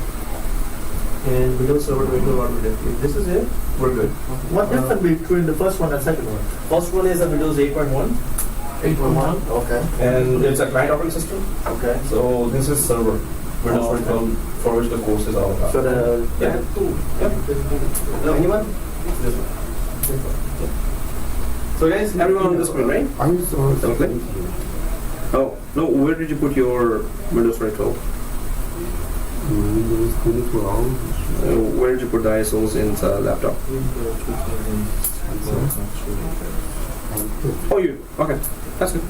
It's a different location. Oh, which is okay. Doesn't matter. Okay, guys. So when I was away, I should have paused it, but normally I should not pause because then I forget to resume. So double-click that Windows 2012 R2, and it should detect. The main thing is it should say here Windows 2012 R2. Everyone sees that? Yeah. Okay. Let's click next. And here, guys, because these are public machines, so other courses are going on. So click anywhere here and press the dash, type the dash. Now you need to put 70-410 template and your first name or last name or middle name. Better first name. So what's Windows Server? So I've put so much here because we need to put that whenever we are trying to copy. Suppose we have new disks, we need to migrate everyone's machines. So please put your first name there and template. It is a template machine, so put the template there, and 7410 is the course name. So course name, purpose of the machine, and your first name, right? So once this is all done, do not change this location. Again, do not change this location. If you change this location, your machine will be unsecure. Other course students will be able to access your machines, and maybe they think that, hey, what happens if I right click and delete that? So, and press the delete button. Oh, it deletes. Oops. Okay. So, yeah, students are very curious. Some students, yeah. So do not change the second line. This is the guarantee of your security of your machine. If they log in from some other account, they want to access your account machines, they cannot access it. Their access denied will be there. So this is a specific path that is Exactly inside the Windows, and it will secure you from accessing. For other students, they will not be able to access this one, right? So let's not change anything on the location, but change the virtual machine name here. If everyone has done that, everyone done? Yeah. Next. Now here, specify disk capacity. So this question is for the new students. Those who have done other courses can at least wait for the other students to answer. So if suppose your physical disk has 20 GB free space left, and here in virtual machine that will still use the physical disk, ultimately it's gonna need some space from the physical disk. So I put here 100 GB. So is that a good idea or a bad idea? Your physical machine has 20 GB free space left. Yeah. But you're putting here virtual machine has 100 GB. No, it's not good. So is that a good idea, bad idea? Yeah, it's good idea. It's a good idea. Because? If it was 60, now you're putting 100, right? But you have free space on your physical disk as only 20 GB free space left only. You don't have enough. You don't have enough storage. We don't have enough storage. So is that a good idea to put here 100 GB? No. No. Okay, what is the reason that I will still put there 100 GB? Because? If we upgrade the system, we have more space, then we need to configure the template again. But suppose we don't have that more space right now, and we're not gonna change. It's gonna still stay 20 GB only. Free space is only left 20 GB. Last 20 GB are left, and we're gonna put here 100 GB.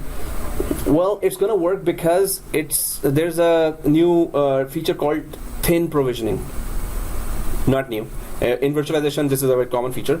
What is a thin provisioning? Thin provision means that whatever you're installing here, whatever size you're giving, it's not gonna try to occupy that space on the hard disk. It's not gonna do that.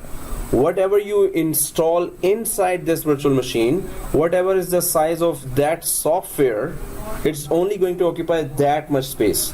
We are installing what? Windows 2012 R2 inside here. Windows 2012 R2 takes, for its own installation, only 3 to 4 GB or 6 GB. Yeah, 6 GB maximum it takes that space. So it's not going to occupy 100 GB that we're putting here. It's only going to occupy 6 GB, the actual software space it's going to occupy on our physical disk. So thin provisioning means whatever disk space you're giving here, it will not occupy that space. It will not say, hey, it's 20 GB free space left. I need all 100 GB free in your physical disk now. No, it's going to just, this is the maximum it will go to. This is the maximum limit.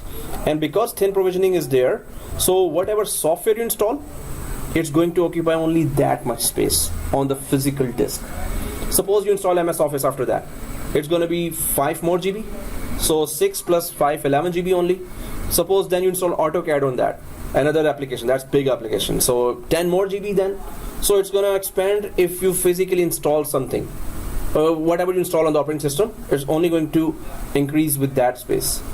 Whatever you give here doesn't gonna matter, right? So you can assign any number. 1 terabyte, 10 terabyte, 100 terabyte, right? So you can assign any number here. So we're gonna just put 100. When we go inside the virtual machine, it's gonna still show that 100 GB hard disk, but it's not gonna occupy that space on the physical.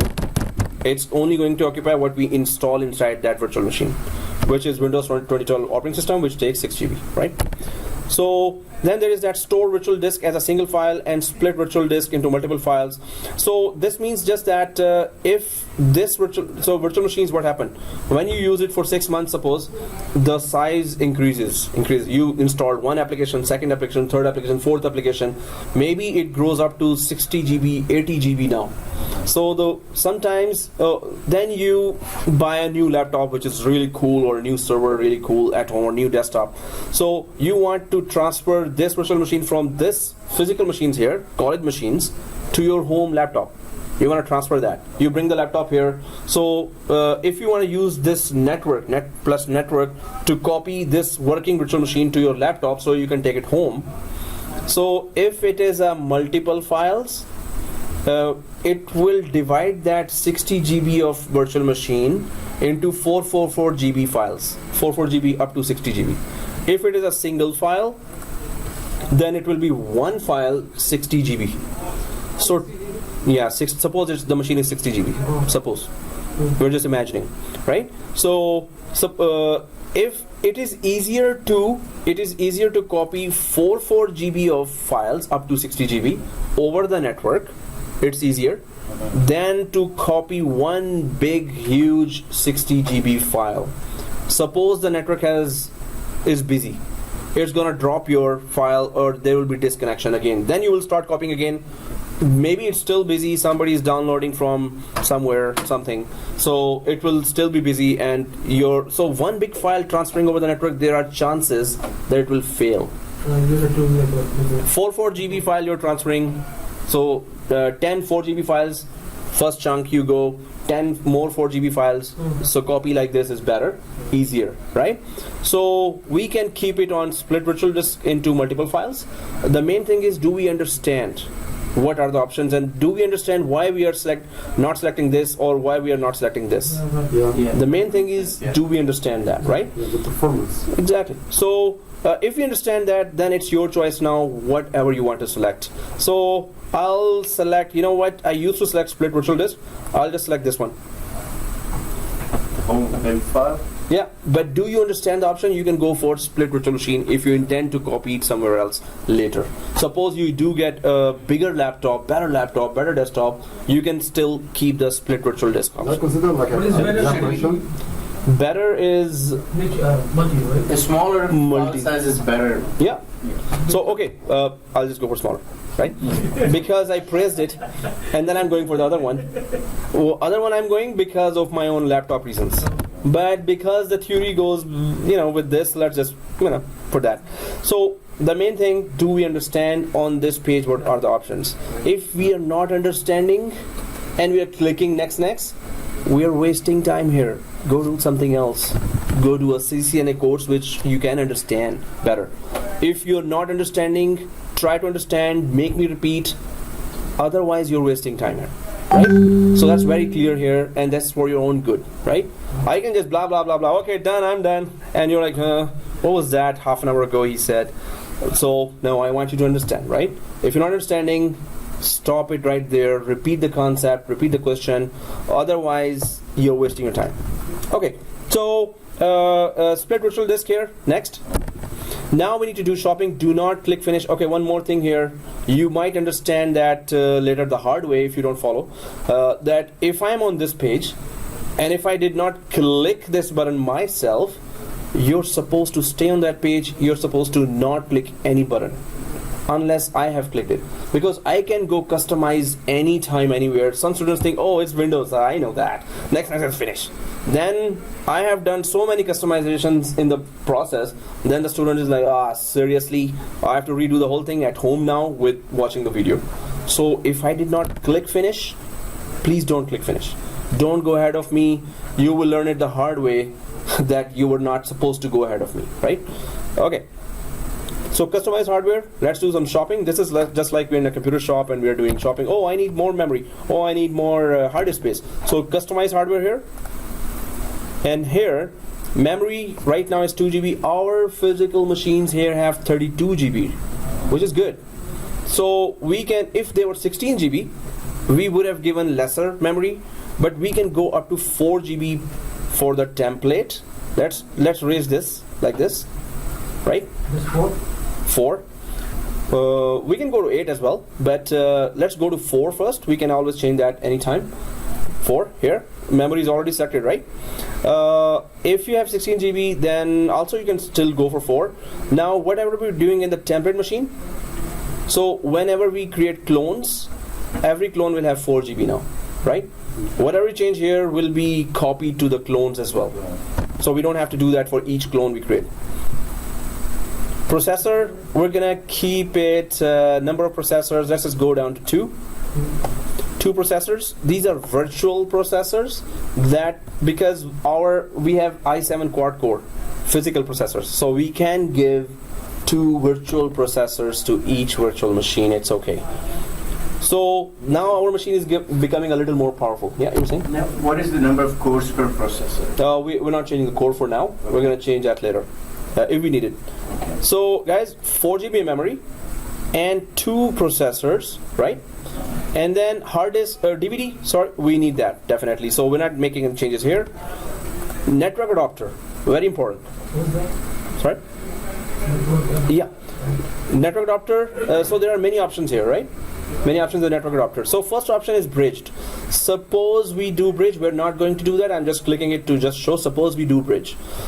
Bridge means that your virtual machine will be part of the physical network of Netplus College, or at home if you're clicking bridge, it will be part of your home network. What do you mean by that? Home network. It is pingable from this desktop or physical network. So suppose you put bridge. All our virtual machines will be accessible from any other class as well, right? Anyone can ping, and they will get the IP address from the Netplus College DSL router. Yeah, you're saying? I have a question here. Let's say I have 2 machines, one on desktop at home, and this laptop use it anywhere. So I want to access the machine at home. If I check bridge, so I can access the machine from here? Not from here.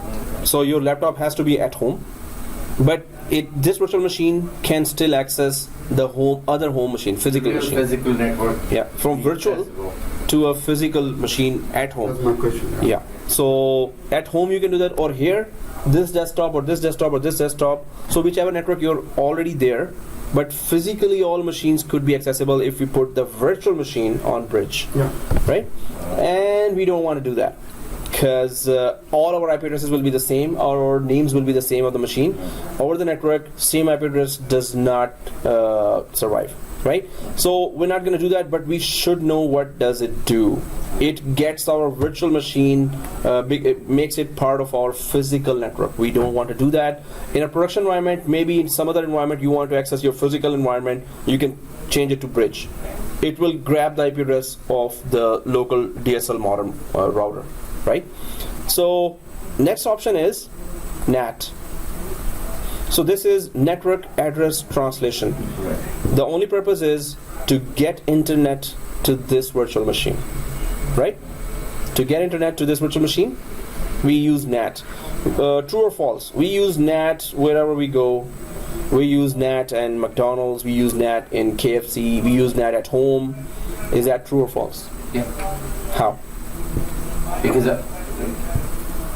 we're connecting to their network, and their network is already have the internet, which is on address network address translation. So when our computer or phone connects to their network, it just automatically do the net. Perfect.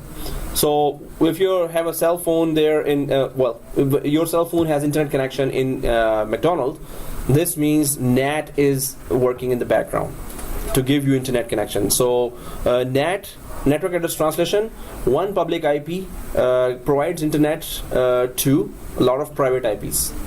So public and private IP, do we know that? Public IP you can purchase.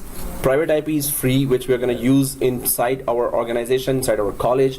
At home, you're using private IPs. There are three types of private IPs: 10.00 and 192.168.xnx and 172.16.xnx, right? These are the three ranges of private IPs, three classes of private IPs, which we will be we can use anywhere inside the company, and all companies use that inside. We cannot buy public IPs for our 10,000 machines, right? Because you're paying for a public IP. Public IP gets you connected to internet. Private IP cannot get you connected to internet directly. You need NAT to connect many of the private IPs to one public IP, right? So this is free IPs, and so NAT, whenever we need the internet, we're going to connect this virtual machine to NAT, right? Yeah. I have a question about the bridge, the IP address. So the virtual machine, does it get the different IP as it is on a physical machine? Yep. So that physical machine will have a different IP, and the virtual machine will have a different IP. So if virtual machine is getting an IP from outside, first of all, that virtual machine should not have its own static IP there. It should be on dynamic IP. First thing. Second thing is the IP will be coming from the router. The router has given your physical machine already an IP. Yeah. So router will give this machine another IP. Another IP. Yeah. Not same IP. Not same IP. No, not same. Temporary one, right? Temporary one, as long as you have that connectivity to that DSL router. Username and password, login, Yeah. IP. Okay guys, so NAT is just there for internet connectivity. Whenever we need it, we will need it from time to time, but we're not gonna permanently need it, right? So that's why we're not choosing that as well. But we need to know what is it and why is it there, right? We should understand. So host only, what is host only? This means that this virtual machine is going to be sitting inside this host physical desktop, right? So what it means that virtual machines, suppose these are two virtual machines. So virtual machine can communicate with each other, like transferring files to each other, and virtual machines can talk to host as well. Now when I say virtual machine can talk to host, what is host here? Host is the physical machine where the virtual machine residing. Yeah. So what is the host operating system we're using right now? Windows 10. Windows 10 is our host operating system. Windows 10 is installed in every desktop right now, right here. So that is our host operating system. Who's guest then? The virtual machines that we're installing. Virtual machines are the guest operating systems, and who's hosting them? Host is that physical desktop Windows 10 machine. On top of Windows 10, we have VMware Workstation. Inside VMware Workstation, we have these guest virtual machines, right? So host is our Windows 10 for the physical desktop.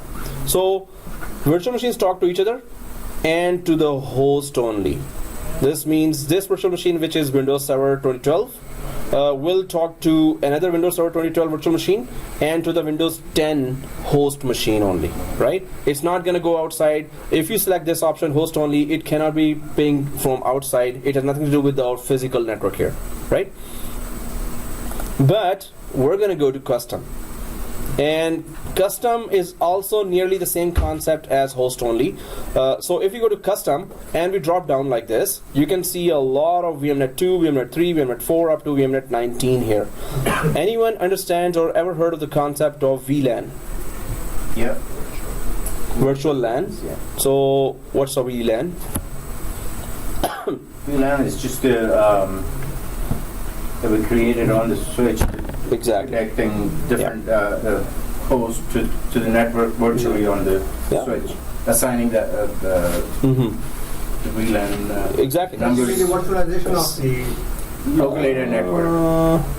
Segmenting. Segmenting the yes. The word is segment the switch. So suppose you have a 24 port switch, and when we say switch, let's switch to a switch, or I mean let's go to the picture switch network, and let's borrow a picture from here, images, and there is a switch. Yay! So these are the switches here. So suppose if we go for this switch, let's do shopping here, or window shopping maybe. So It's 1, 2, 3 like that on the switch. yeah, these are the These are ports. the ports. Exactly. So if we go to the diagram here, just to understand the VLAN. So if this is the switch here, and the ports here, suppose it's a 24 port switch, right? So each port connects one computer, right? There are 14 computers here, and switch is behind this board. Yeah. So there are actually 24 ports there, but there are many other things connected to that switch. So what happens now that you segment the network? So there are this many machines connected to, suppose 12 machines connected here, and 12 physical machines connected to this switch, and through the switch machines are connecting to each other, right? So when you create a VLAN here, VLAN, wow. Okay, so when you create a VLAN, this means that the 12 machines connected to this part of the switch cannot communicate to this part of the switch, all the virtual machines on this, all the physical machines on this part of the switch. So this means you're segmenting within the switch. So before creating VLAN, machines connecting to this port could communicate with the machine connected to this port of the switch. But after you create a VLAN, it segments that this machines connected to this cannot communicate to machines connected to this portion of the switch, right? So this is a VLAN, that you're segmenting or making the machine separate, putting the machine separate environment in the Creating VLAN. subnets on the Exactly. switches, right? Creating subnets also. So, but VLAN exactly, it's going to not let the machines connected to itself, to each other. If you segment that, 5 machines from here will not communicate with 10 machines from here, right? So definitely, this is VLAN. Now, the concept of VLAN here, what we are doing. The concept of VLAN here is that if suppose we're going to have 2 virtual machines, actually we're going to have 2 virtual machines here, 2 clone virtual machines. So suppose we give those virtual machines VMnet 12, or suppose we are putting VMnet 12 for the template machine, right? When we create clones, automatically VMnet 12 will be chosen for both clones, because clones will be exact copies of this template machine. So using the host only as a VLAN. host only is also okay. Host only. If you go in that, if you click, Oh yeah. If we go inside, there is a host only here and NAT here as well, right? Yeah. Which is NAT here and host only here as well. So one of those networks contain this service of host only or VMNAT. It works a little better according to the networking configured inside the VMware workstation, right? But why are we using this? So suppose I put this VMNet 12 to the template machine. Both our clone machines will have VMNet 12. This means they can talk to each other, they can communicate with each other, they can share files with each other. But suppose then I say, okay, create 2 more clones, but change their VMNet to VMNet 15. So they will not be able to communicate. This works like a VLAN here, right? So I have created so many environments here, right, for all the courses that I'm teaching here for different colleges as well. So this means if I start the machines of George Brown College and then I start the machines of Netplus College as well, just to work simultaneously on both courses. So I will make sure that Netplus College has different VMnet and George Brown College has different VMnet. Right? That was my question, because the other class was taking 12, so now we have to pick another one. Yes. So we can go for VMnet 15 for this class. The main thing is, do you understand what it means? If you do, you can change it to any VMnet you want. But the main thing is, did you understand the concept, right? So if you understand, we can just go for VMnet 15. It's up to you, whatever you want to choose, as long as you understand. LAN segment is that if you want to connect or manage multiple machines at the same time, and someone got a car, Honda Civic from the, no? You got it? Hey, because you're in the class, you should share it with the teacher. Come on. Okay. You're right. Okay. So LAN segment means that suppose you have 5 virtual machines. You want to shut them down together, you want to restart them together, you want to start them together. You're just handling those virtual machines for basic tasks together. Instead of one machine click, start, second machine click, start, third machine click, start, 5 machines at the same time, or one click button and they stop, one click button they start, one click button they restart, right? So this can be handled by LAN segments. It also still creates a separate segment just like we're creating here, but this requires a lot of memory here, a lot of RAM, right? So we're just going to select the custom VMnet 15 here, where whenever we need internet, we're gonna go for NAT. Yeah. So when we're using this VMnet 15, adding that's an extra virtual adapter adding to the machine, or is it just segmenting the network? So this is one network adapter is already there with the virtual machine given, which is this one. So this is the setting for that same virtual adapter. One network adapter, it is connected to that. Virtual adapter will not communicate if this setting is not correct here. Okay. Right? All right. So it is given to this network adapter, the only one we have right now. Okay guys, so VMnet 15 is there. Everyone did that? Mm-hmm. So USB is okay. If you want to transfer from USB any software directly into the virtual machine, then USB feature is there, which is okay.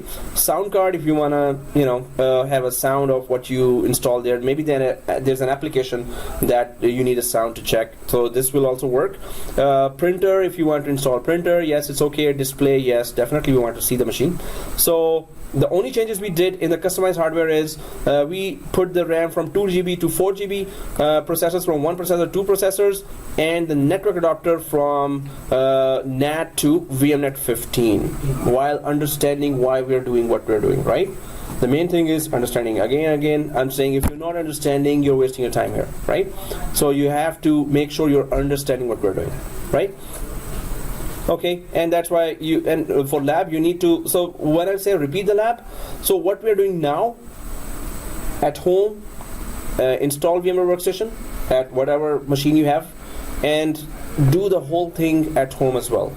You will have the video, so just follow the video, take screenshots, put it in a Microsoft Word file, put it week 1, and then send to my ID guy email, right? So you must have Group or your name? To the name. Yeah. So you must have class machine and a home machine, right? Whatever we do in the class, you have to repeat it on the home machine, and it has to be going similarly as we're going in the class similarly, right? So your network should be exactly the same as class network, but your network you're gonna learn more. Because you're going to repeat the whole thing again. If you get any errors, discuss with us, but try to troubleshoot. Google Sensei is there, right? Our master, Google. So Google tells us everything, right? So try to use that at home as well.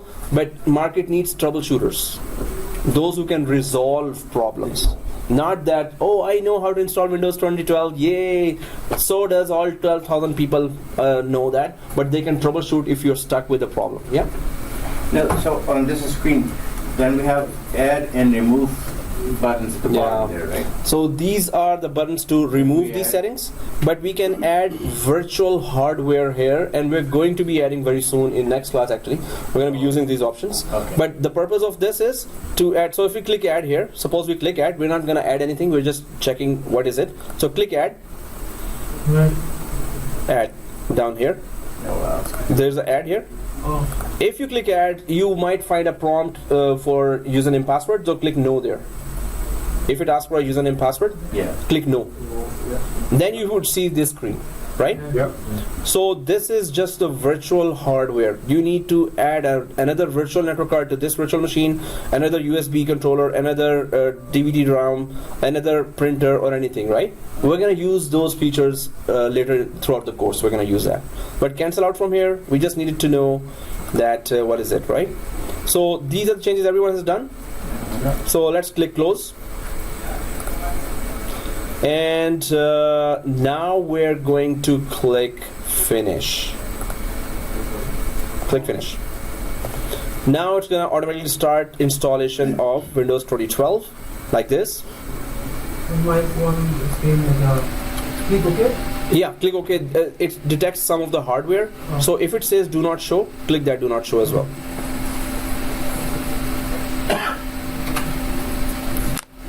So if you need software for home machine as well, then because I have your Gmail now, I hope you have all sent me. So I'm going to send you the download link for VMware Workstation and download link for the Windows 2012 R2, so you can create the same environment at home, right? And yes, you must do that. It's good for you, right? But it's my job to follow up, right? So okay guys, here if you're on this screen, or we're on this screen? Yeah. Okay, so click next. Nothing to do here. Install now. And install now. But guys, on the next screen we have to choose the edition. When we reach the next screen, so click next, yeah, and install now. Now let me know if everyone's on this screen. Yeah. Not yet. Okay. Hey, your laptop is the latest one. Fastest one, man. Okay, so we're on the screen. Okay, this screen, guys, there is a standard evaluation core, standard evaluation GUI. Then there is a data center evaluation core, data center evaluation GUI. So GUI is graphical user interface. We click the whole thing. But core, don't go for core now. Core is part of this course. So we're going to separately install that. And we're going to go for data center. Now, standard is recommended for smaller companies, but large companies also use the standard version. But data center is recommended for large companies where they're going to install big enterprise applications. Second thing, because Microsoft has its own virtualization solution as well, which is called Hyper-V. So Hyper-V inside Data Center Edition supports creation of unlimited number of virtual machines. Standard Edition, Hyper-V supports creation of 2 virtual machines only, right? So unlimited here and just 2 virtual machines here, but there are many other features which are in data center that are good for enterprise level applications or big applications, right? So that's why we're going to go for data center evaluation and GUI, the last one. So we have all selected the last one? Yeah. Okay, so let's go for next.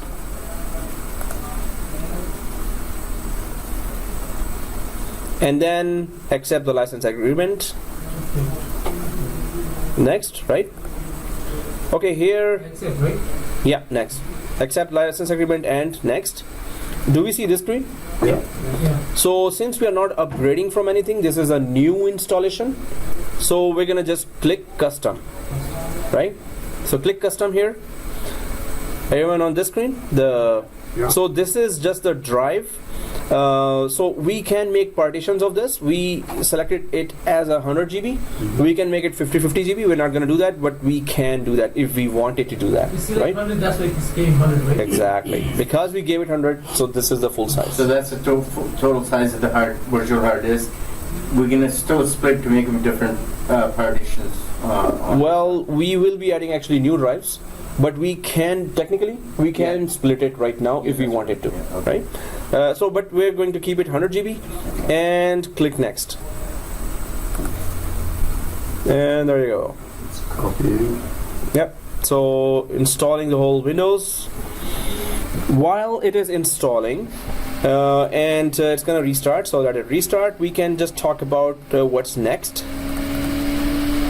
So what we have done till now is we have started to install a Windows 2012.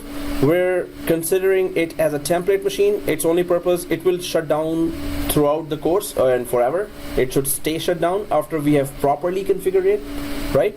And second thing is that we're going to make 8 modifications and then shut down the machine. So once Windows is installed, we're going to make 8 changes inside the virtual machine. What are those 8 changes? I put, because I do it at the start of every course, so I have that on my forum here, itprofcourses.boards.net. So here, I'm just going to go there to... You have access to this forum, right? Yeah, this is free access, and daily many people are joining.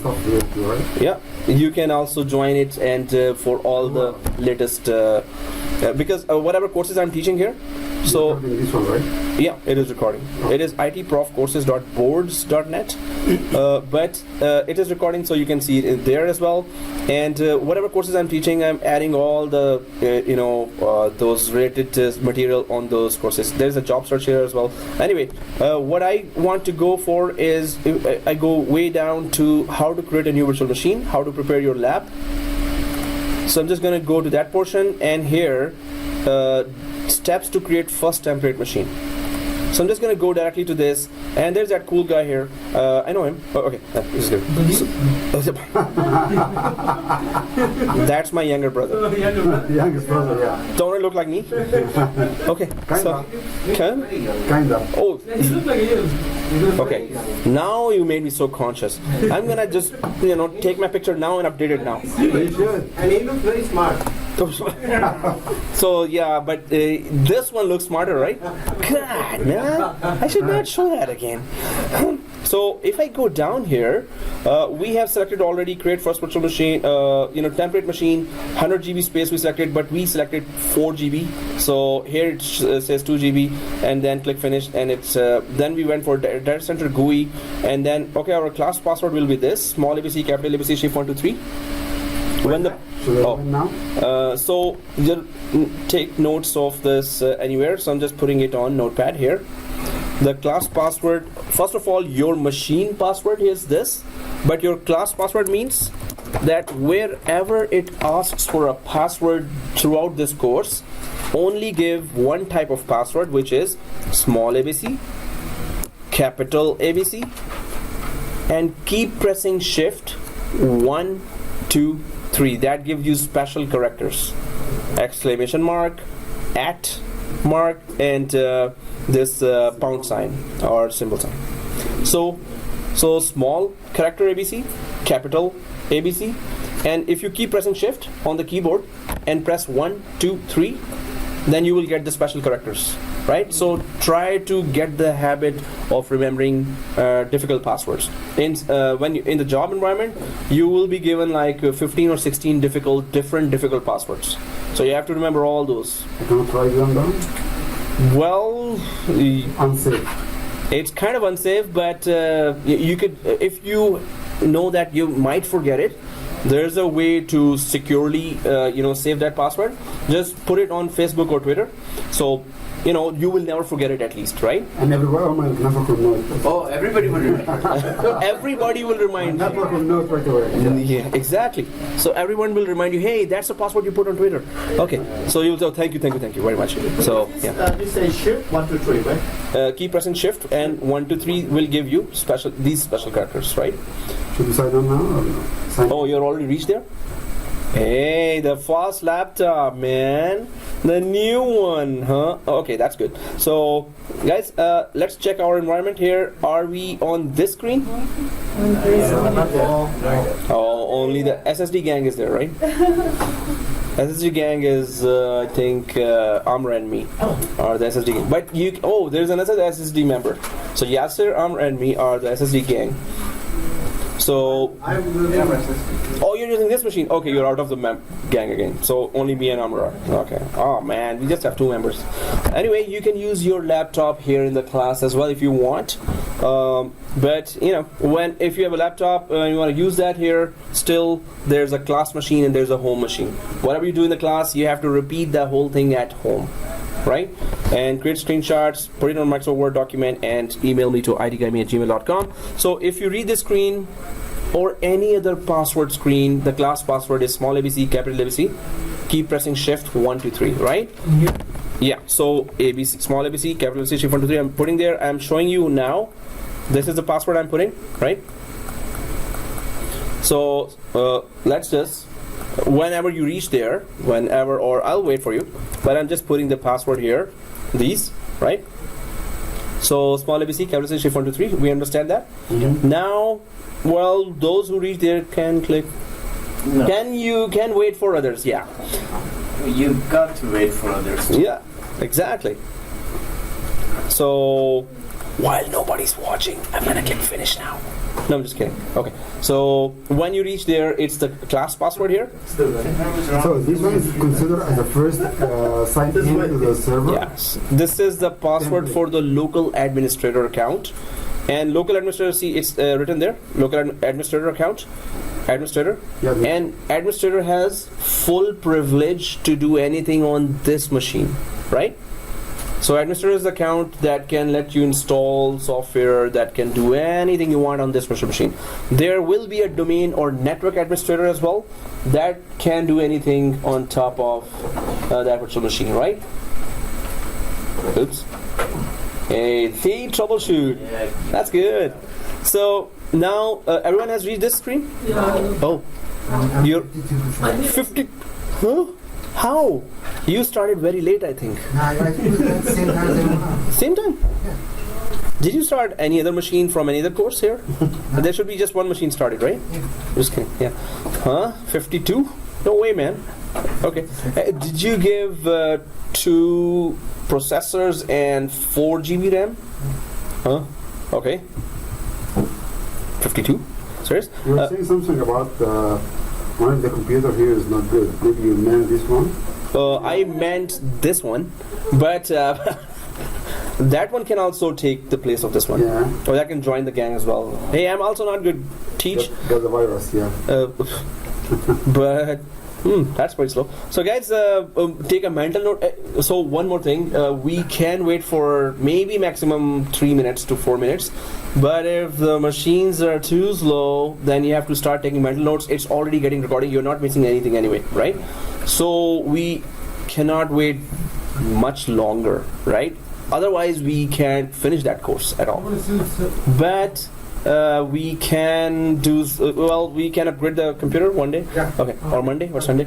So guys, if you put the password here, click finish, but please take mental notes, and whenever you reach that screen, ask me, right? I'm gonna stop and I'm gonna tell you what to do, right? So you're not left alone. You will be with us on the same page. Ta-da-da. Okay, so here,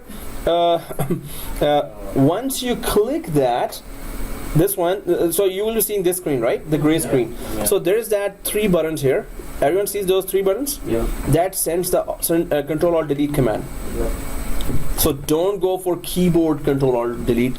Go for this. Or if you click inside this machine, then Control Alt Insert is the 3 buttons. If you really want to use the buttons, then you have to click inside and then Control Alt Insert. Then it will give you the same password screen. So let's just select these 3 white buttons here.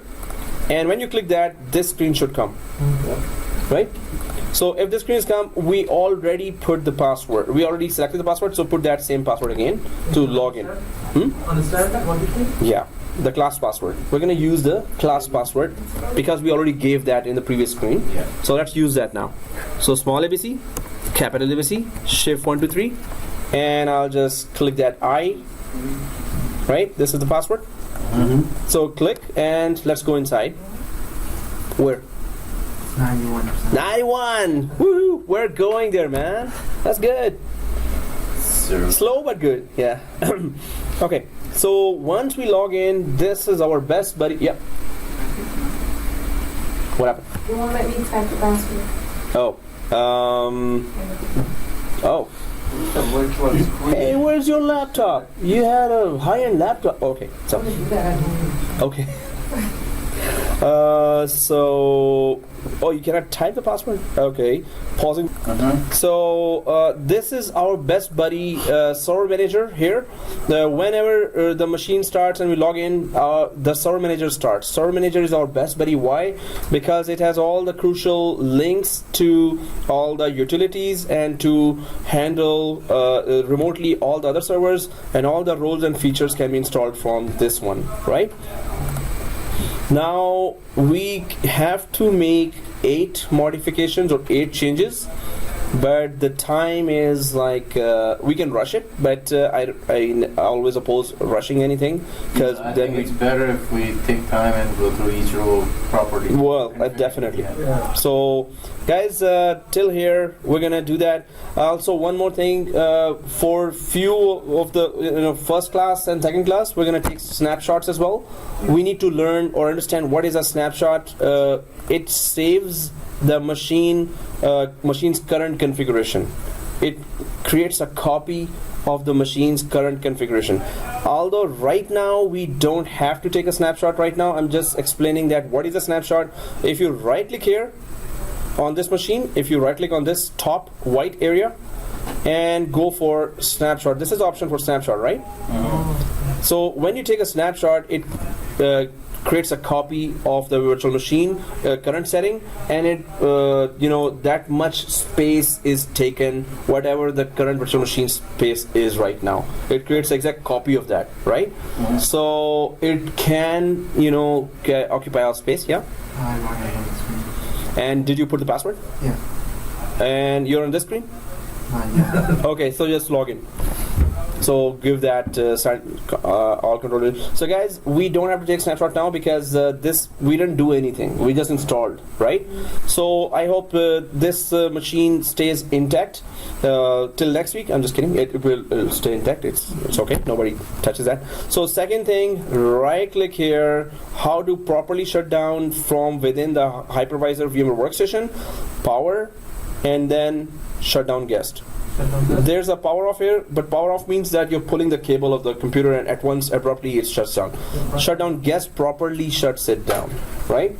So always, so I'm just gonna shut down and stop the video, and to whatever discussions we did today and the whole lab we did today will be all recorded. And you can send that.